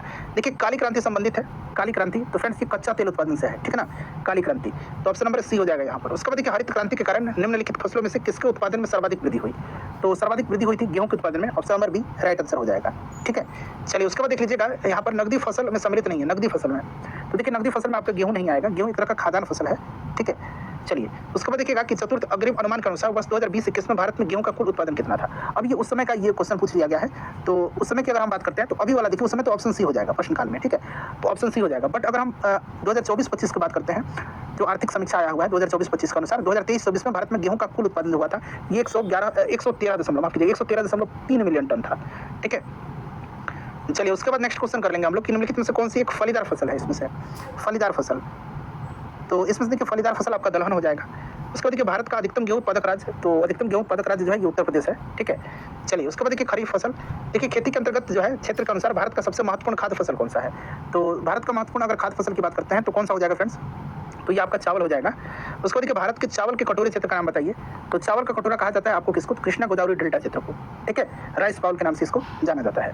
लेकिन निम्न में से नगदी फसल कौन सी नहीं है, नहीं पूछा गया है, तो इसमें से ज्वार जो है ये नगदी फसल नहीं होगा, बाकी जूट मूंगफली गन्ना ये सब नगदी फसल है, ठीक है, ध्यान रखिएगा आप। चलिए उसके बाद देखिएगा कि भारत के राज्यों को वर्ष 2018-19 के चावल उत्पादन के सही आरोही क्रम में 2018-19 के सजाना आपको। देखिए 2023 अगर 24 की चतुर्थ अग्रिम अनुमान के अनुसार बात करें तो चावल उत्पादन का शीर्ष राज्य तेलंगाना था, ठीक है ना। उसके बाद उत्तर प्रदेश और पश्चिम बंगाल। लेकिन यहाँ पर अगर हम बात करते हैं तो 2018-19 वाला तो राजस्थान, मध्य प्रदेश, हरियाणा, पंजाब, उत्तर प्रदेश, यहाँ पर ऑप्शन ई आंसर दिया गया, बट वर्तमान वाला आप याद रखिएगा तेलंगाना आगे आ गया है, उत्तर प्रदेश और पश्चिम। देखिए उसके बाद देखिए कपास आ गया, भारत का सबसे बड़ा कपास उत्पादक कौन। देखिए अगर वर्तमान में बात करते हैं तो वर्तमान में गुजरात आ गया, और प्रश्न पूछा गया था 2000 में, उस समय महाराष्ट्र था। चलिए देखिएगा कि भारत में किस राज्य में कपास का औसतन उत्पादन सर्वाधिक है। अब देखिए यहाँ पर औसतन उत्पादन पूछ रहा है, तो औसतन उत्पादन जो है ये सर्वाधिक कहाँ पर है बताइए। तो यहाँ पर अगर बात करते हैं तो गुजरात में कपास का सर्वाधिक उत्पादकता है, ठीक है, तो गुजरात हो जाएगा। और यहाँ पर जो है आंध्र प्रदेश आपका उस समय के ऑप्शन के अनुसार आंध्र प्रदेश यहाँ पर राइट आंसर हो जाएगा, ठीक है। चलिए उसके बाद देखिएगा नेक्स्ट क्वेश्चन है हमारा कि भारत के किस राज्य में सबसे अधिक सूती मिल है। तो सबसे अधिक सूती मिल जो है ये महाराष्ट्र में है, ठीक है, सबसे अधिक सूती मिल कहाँ पर है, महाराष्ट्र में है, ठीक है फ्रेंड्स, इसको आप ध्यान रखिएगा। चलिए उसके बाद चलिए नेक्स्ट क्वेश्चन कर लेंगे हम लोग कि भारत में 4 गन्ना उत्पादक राज्यों का घटते क्रम, 4 गन्ना उत्पादक राज्य। तो देखिए गन्ना उत्पादक राज्य अगर हम बात करते हैं तो उत्तर प्रदेश, महाराष्ट्र, कर्नाटक, तमिलनाडु और गुजरात, याद रखिएगा, ठीक है ना। उत्तर प्रदेश, महाराष्ट्र, कर्नाटक, तमिलनाडु और गुजरात, ठीक है, तो ये आपको इस तरह से याद रखना है। और उस समय के हिसाब से ऑप्शन बी आंसर दिया गया है, बट अभी वाला आंकड़ा याद रखिएगा 2023-24 वाला जो मैं बता रहा हूँ आपको, ठीक है। उत्तर प्रदेश, महाराष्ट्र, फिर कर्नाटक, तमिलनाडु और गुजरात। चलिए उसके बाद देखिएगा कि भारत के किन राज्यों में गन्ना सबसे ज़्यादा पैदा होता है। तो सबसे ज़्यादा उत्तर प्रदेश में होता है, ठीक है ना, सबसे ज़्यादा उत्तर प्रदेश में, फिर आपका महाराष्ट्र में होता है, फिर कर्नाटक में, गुजरात में, तमिलनाडु में, बिहार में, हरियाणा में, पंजाब में, ठीक है। तो इस तरह से देखा जाए तो बिहार उत्तर प्रदेश हो जाएगा। उसके बाद देखिए अगला प्रश्न है कि भारत के किन राज्यों में से जो है चीनी का कटोरा किसको कहा जाता है। तो चीनी का कटोरा कहा जाता है उत्तर प्रदेश को, ठीक है, चलिए उत्तर प्रदेश को कहा जाता है। चलिए उसके बाद देख लीजिएगा तिलहन आ गया, शुष्क भूमि के लिए सर्वाधिक उचित फसल कौन सी है। तो ये मूंगफली हो जाएगा, ठीक है ना, मूंगफली करेक्ट आंसर हो जाएगा। उसके बाद देखिएगा कि निम्न कॉफी उत्पादक क्षेत्रों में से कौन सा क्षेत्र कर्नाटक में नहीं है। तो इसमें से कर्नाटक में आपका पुलिनेज नहीं है, बाकी कुर्ग, चिकमंगलूर, बाबा बुदनगिरी ये कर्नाटक में है, ठीक है ना, ध्यान रखिएगा। यहाँ पर हम बात करेंगे पुलिनेज कहाँ पर है, तो आपको याद रखना पुलिनेज जो है ना ये तमिलनाडु में है, ठीक है। चलिए उसके बाद देखिएगा कि भारत सर्वश्रेष्ठ उत्पादक और उपभोक्ता है। तो देखिए प्रश्नकाल में तो दाल और चाय दोनों के उत्पादन और उपभोग में भारत अग्रणी था, बट अभी के अनुसार इसमें से कोई नहीं आंसर होगा, ठीक है। चलिए उसके बाद देखिएगा कि भारत अपनी आवश्यकता से अधिक उत्पादन करता है। भारत अपनी आवश्यकता से अधिक उत्पादन जो है किसका करता है। तो इसमें से अगर हम बात करते हैं तो चाय राइट आंसर हो जाएगा, ठीक है ना। 2022 में विश्व के चाय निर्यातक देशों में भारत चौथे स्थान पर था। और देखिए 2023-24 की अगर हम बात करते हैं तो भारत के निर्यातों में चाय की प्रतिशत हिस्सेदारी लगभग 250.73 मिलियन किलोग्राम है। चलिए उसके बाद देख लीजिए अगला प्रश्न कि भारत का सबसे बड़ा रबर उत्पादक राज्य कौन सा है। तो सबसे बड़ा रबर उत्पादक राज्य जो है ये आपका केरल हो जाएगा, ठीक है ना, केरल करेक्ट आंसर हो जाएगा, केरल यहाँ पर आपका राइट आंसर हो जाएगा। उसके बाद देखिए निम्नलिखित में से भारत का कौन सा राज्य रबर के उत्पादन में अग्रणी है। तो केरल हो जाएगा। देखिए कौन सा जो है इसमें से एक जायद फसल है, जायद फसल इसमें से कौन सा हो जाएगा। देखिए ये 70वीं बीपीएससी में पूछा गया है, तो ये चारा जो है ना ये आपका फूडर जो है, फूडर ये आपका जायद फसल है, ठीक है, ध्यान रखिएगा। चलिए देखिएगा कि निम्नलिखित कथनों पर विचार करें और यहाँ से आपको सही आंसर चुन करके इसमें से आपको बताने हैं, ठीक है। तो यहाँ पर देखिए पूछा गया है कि जो फसलें वर्षा ऋतु में बोई जाती है वो रबी फसल कहलाती है, नहीं, ठीक है ना, वर्षा ऋतु में बोई जाने वाली फसल खरीफ होती है। तो गलत हो गया, धान, मक्का, सोयाबीन, मूंगफली, कपास रबी फसल है, नहीं, ये सब आपके जो है खरीफ फसल हैं, ठीक है। शीत ऋतु में देखिए उगाई जाने वाली फसलें खरीफ फसल कहलाती है, नहीं रबी फसल ही कहलाती है, गलत हो गया। तो कोई भी इसमें से आपका सही नहीं है ना, उपरोक्त में से कोई नहीं। चलिए भारत का सर्वाधिक पटसन उत्पादक राज्य कौन सा है। तो सर्वाधिक पटसन उत्पादक पश्चिम बंगाल हो जाएगा। भारत का कौन सा राज्य मोटा अनाज का सबसे बड़ा उत्पादक है। तो मोटा अनाज का सबसे ज़्यादा जो है आपका राजस्थान है। उसके बाद देखिएगा निम्नलिखित में से कौन सी जायद फसल इसमें से। तो जायद फसल इसमें से एक से अधिक हो जाएगा, क्यों, क्योंकि इसमें से आप देखेंगे तो एक से अधिक हो जाएगा, ठीक है ना। उड़द, तरबूज ये सब जायद फसल होते हैं, ठीक है। चलिए उसके बाद देखिएगा कि फलों एवं सब्जियों की खेती क्या कहलाती है। तो देखिए फलों एवं सब्जियों की खेती जो है ना ये आपका क्या कहलाता है। तो इसको कहा जाता है आपका कौन सा, हॉर्टिकल्चर कहा जाता है, ठीक है ना, बागवानी कहा जाता है, हॉर्टिकल्चर। चलिए फूलों की खेती को फ्लोरिकल्चर कहा जाता है। उसके बाद देखिएगा कि निम्नलिखित में से देखिए नगदी फसल कौन सी इसमें से नहीं है। तो मैंने बताया था आपको कि ज्वार नहीं है, प्रश्न रिपीट भी हुआ, एक बार देख सकते हैं। चलिए उसके बाद देखिए निम्नलिखित में से कौन सी मवेशी नस्ल राजस्थान की नहीं है। तो इसमें से देखिएगा यहाँ पर आप हलीकर देख रहे हैं, ये राजस्थान का नस्ल नहीं है, ये कर्नाटक का एक मवेशी नस्ल है, ठीक है, इसको आप ध्यान रखिएगा। चलिए उसके बाद देखिएगा कि भारत में खनिज उत्पादन में समृद्ध राज्य पहचानिए। तो खनिज उत्पादन में अगर हम समृद्ध राज्य की बात करते हैं तो ओडिशा भी है, मध्य प्रदेश भी है, मतलब इसमें से इस तरह से आंसर तो ढूंढना बड़ा मुश्किल हो जाता है, ठीक है। तो इसीलिए यहाँ पर अगर हम बात करते हैं वर्तमान में अगर, तो उड़ीसा में तो हर चीज़ में देख सकते हैं मिनरल का उत्पादन सबसे ज़्यादा होता है, खनिज का। चलिए उसके बाद देख लीजिएगा कि भारत के किस राज्य को खनिज लवणों का राज्य कहा जाता है, तो ये उड़ीसा को कहा जाता है, ठीक है ना। उड़ीसा को कहा जाता है स्टेट ऑफ मिनरल्स, ध्यान रखिएगा आप। चलिए उसके बाद देखिएगा कि भारत के कौन से 2 राज्य सबसे बड़े पैमाने पर लौह अयस्क से संपन्न है, बताइए। तो ऑप्शन यहाँ पर मध्य प्रदेश और उड़ीसा ज़्यादा उचित होगा। चलिए उसके बाद देखिएगा कि निम्नलिखित भारतीय राज्यों में लौह अयस्क उपलब्ध नहीं है। लौह अयस्क उपलब्ध नहीं है, तो यहाँ पर आप देख सकते हैं पंजाब में, ठीक है ना, पंजाब में हो जाएगा। उसके बाद देखिएगा कि निम्नलिखित लौह अयस्कों में से देखिए बेलाडीला में किसका खनन होता है, बेलाडीला में। तो देखिए बेलाडीला की खान की बात करते हैं तो ये छत्तीसगढ़ में पड़ता है और यहाँ पर हेमेटाइट होता है, हेमेटाइट का खनन, ठीक है। चलिए देखिएगा कि पश्चिमी सिंहभूम में स्थित चिड़िया खान की सबसे प्रसिद्ध विशेषता क्या है। चिड़िया खान पश्चिम सिंहभूम यानी कि झारखंड में पड़ता है और ये लौह अयस्क खनन के लिए फेमस है, लौह अयस्क, ठीक है। चलिए उसके बाद देखिए निम्नलिखित में से भारत का कौन सा राज्य तांबे का सबसे बड़ा उत्पादक है। तांबे का सबसे बड़ा उत्पादक, तो ये मध्य प्रदेश हो जाएगा, ठीक है ना, मध्य प्रदेश हो जाएगा। उसके बाद देखिए निम्नलिखित राज्यों में से किसमें तांबा अयस्क सबसे बड़ा भंडार है, तो यहाँ पर मध्य प्रदेश हो जाएगा इसका आंसर, ठीक है ना फ्रेंड्स, मध्य प्रदेश आपका यहाँ पर आंसर हो जाएगा। चलिए हाँ, तांबा इसका सबसे बड़ा भंडार है, भंडार राजस्थान में है। यहाँ पर क्या पूछा, उत्पादक पूछा था, तो उत्पादक मध्य प्रदेश हो जाएगा। यहाँ पर भंडार पूछा है तो भंडार राजस्थान हो जाएगा, ठीक है, भंडार राजस्थान हो जाएगा। चलिए उसके बाद अगला प्रश्न कर लेंगे हम लोग कि राजस्थान राज्य की खेतड़ी बेल्ट किसके लिए प्रसिद्ध है, तो खेतड़ी है तांबा के लिए। उसके बाद देखिए राजस्थान में स्थित खेतड़ी खादान किसके लिए प्रसिद्ध है, तो ये तांबा के लिए। देखिएगा कि निम्नलिखित स्थानों में से कहाँ तांबा उद्योग स्थापित है, तो खेतड़ी में, राजस्थान में। उसके बाद देखिए झारखंड का घाटशिला किस खनिज उत्पादन के लिए प्रसिद्ध है, तो देखिए घाटशिला जो है ना ये फेमस है आपके किसके लिए, तो ये तांबा के लिए, ठीक है ना, तांबा के लिए, तो यहाँ पर तांबा हो जाएगा। उसके बाद देखिएगा कि भारत के निम्नलिखित राज्यों में से कौन सा अब्रक का सबसे बड़ा उत्पादक है, अब्रक का सबसे बड़ा उत्पादक बताइए। तो देखिए फ्रेंड्स अब्रक के उत्पादन में जो है भारत के निम्नलिखित राज्यों में से अब्रक का सबसे बड़ा उत्पादक कौन सा है, तो अब्रक का सबसे बड़ा उत्पादक जो है ये आंध्र प्रदेश हो जाएगा, ठीक है ना, आंध्र प्रदेश राइट आंसर हो जाएगा। चलिए निम्नलिखित खनिजों में से देखिए किस खनिज के उत्पादन में भारत विश्व में अग्रणी है, तो देखिए इसमें से अगर हम अब्रक की बात करते हैं तो अब्रक तो सबसे ज़्यादा आपका होता है चीन में।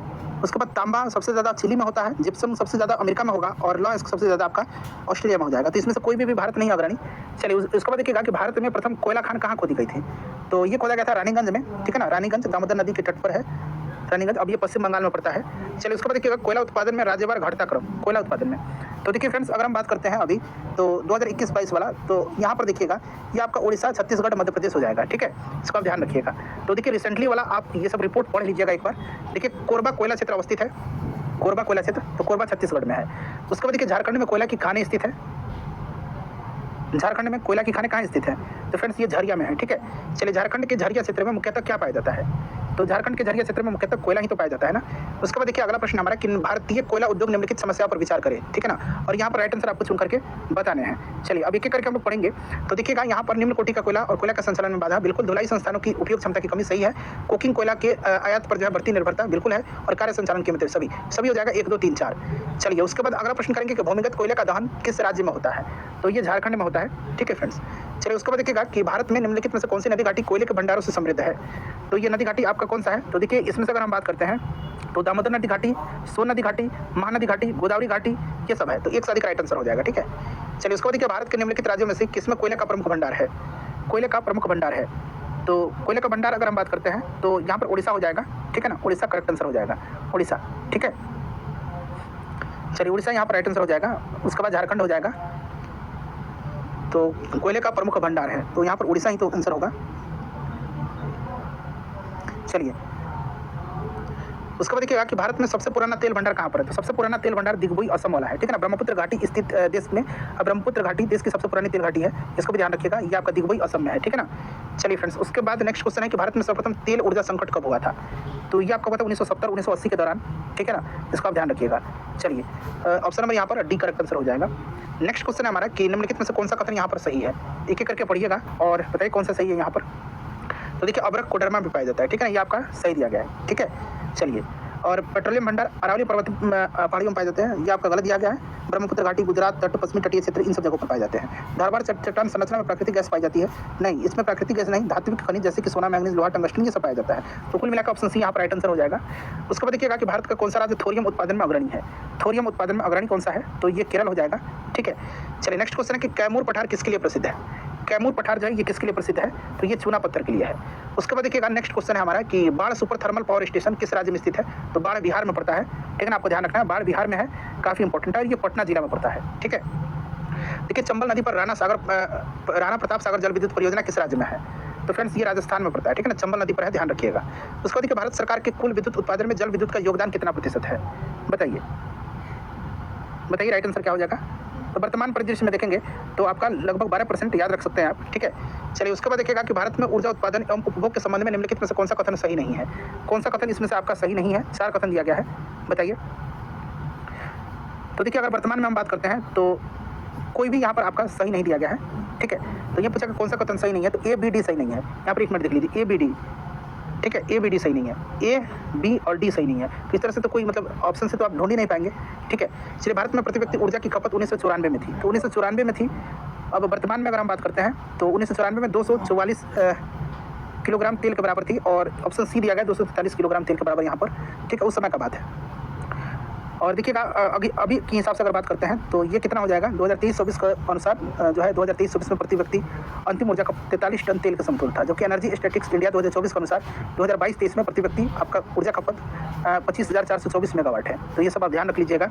भारत में देखिए राज्य विद्युत बोर्डों की वित्तीय रुग्णता के निम्नलिखित कारणों पर विचार करें और यहाँ पर उपयुक्त में से आपका सही आंसर चुनना है। मैं आपको सीधे आंसर बता देता हूँ। तो देखिए यहाँ पर आपका 1, 2, 3, 4 सभी आंसर हो जाएगा, ठीक है ना फ्रेंड्स। चलिए उसके बाद देखिएगा कि निम्न राज्यों में से यहाँ पर देखिए कि कौन सा राज्य भारत में सर्वाधिक सौर ऊर्जा उत्पादक है। सर्वाधिक सौर ऊर्जा उत्पादक, तो देखिए सर्वाधिक सौर ऊर्जा उत्पादक जो है ना, ये इसमें से आपका राजस्थान हो जाएगा, ठीक है ना। तो राजस्थान हो जाएगा ऑप्शन नंबर डी, ठीक है, सबसे ज़्यादा इसमें से आपका राजस्थान हो जाएगा।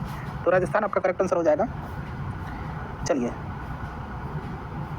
उसके बाद चलिए नेक्स्ट क्वेश्चन कर लेंगे। अगला प्रश्न है हमारा कि कैगा जो है, कैगा, तो कैगा कहाँ पर है? कैगा जो है फ्रेंड्स ये आपके मंगलोर के निकट है, कर्नाटक में है, ये न्यूक्लियर विद्युत संयंत्र है, ठीक है। चलिए उसके बाद देखिएगा नेक्स्ट क्वेश्चन हमारा कि भारत के राष्ट्रीय पुस्तकालय ने अपनी यात्रा किसके उद्घाटन से शुरू किया था।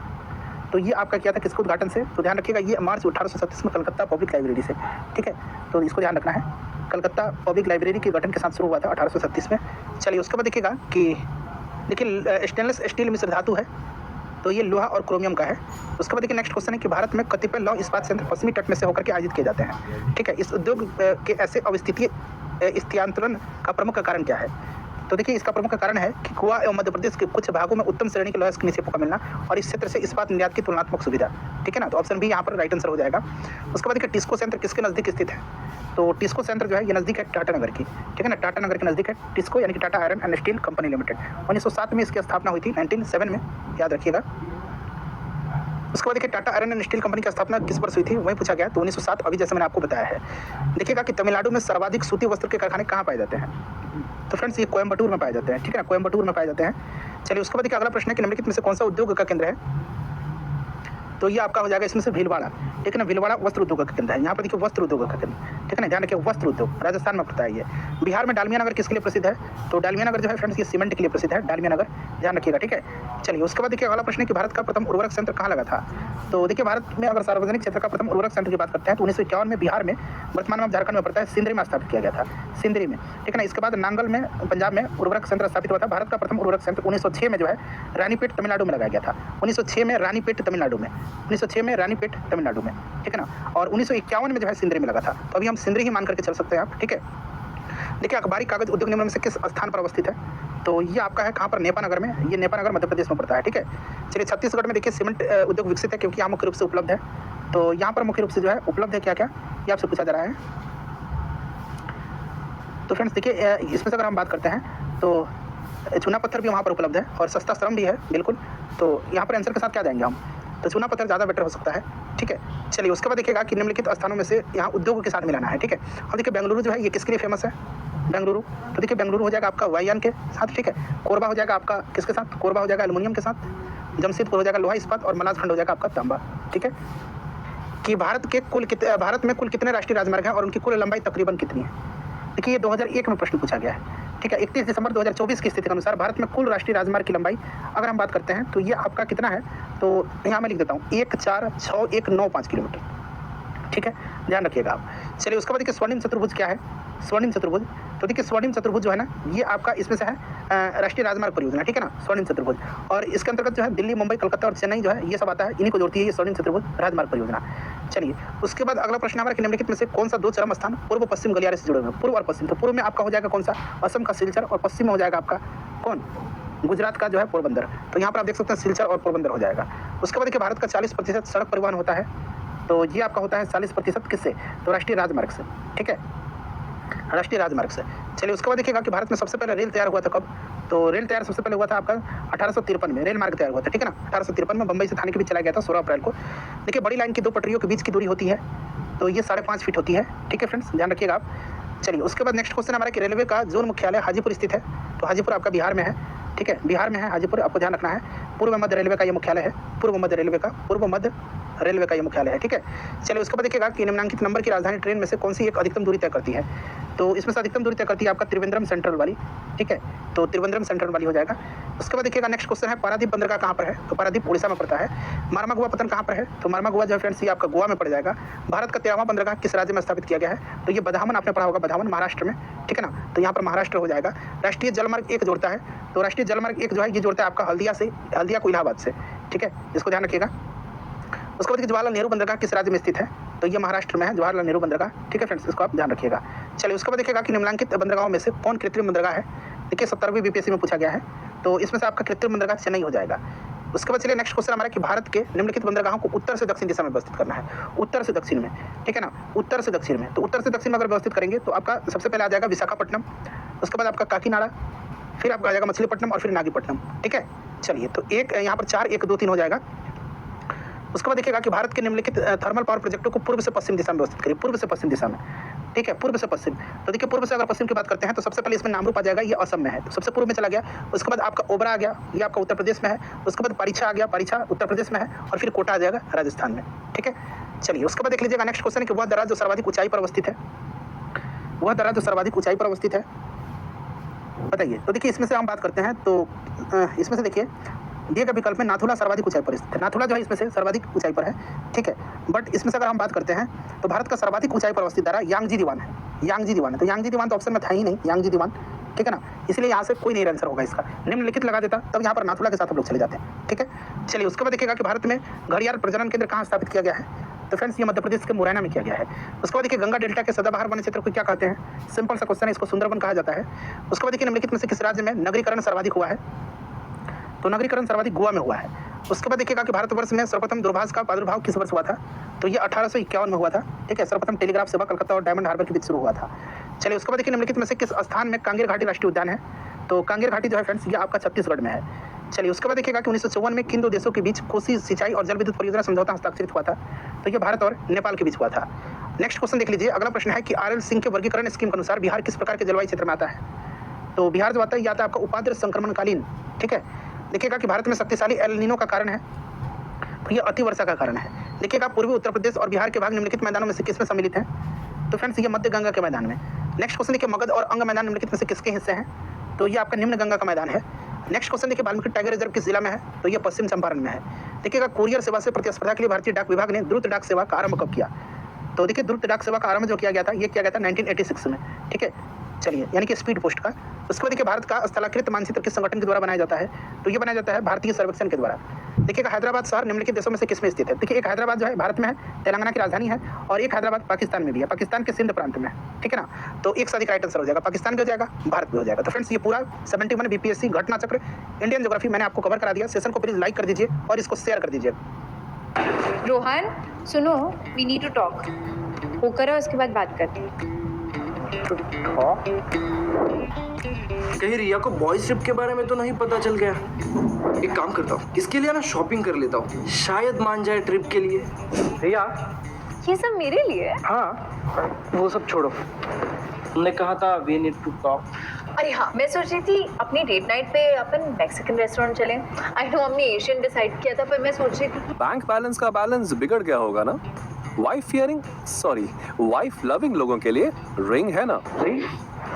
बस रिंग ऐप डाउनलोड करो, आधार और पैन कार्ड अपलोड करो और 5 मिनट में 5 लाख तक का लोन सीधा बैंक में।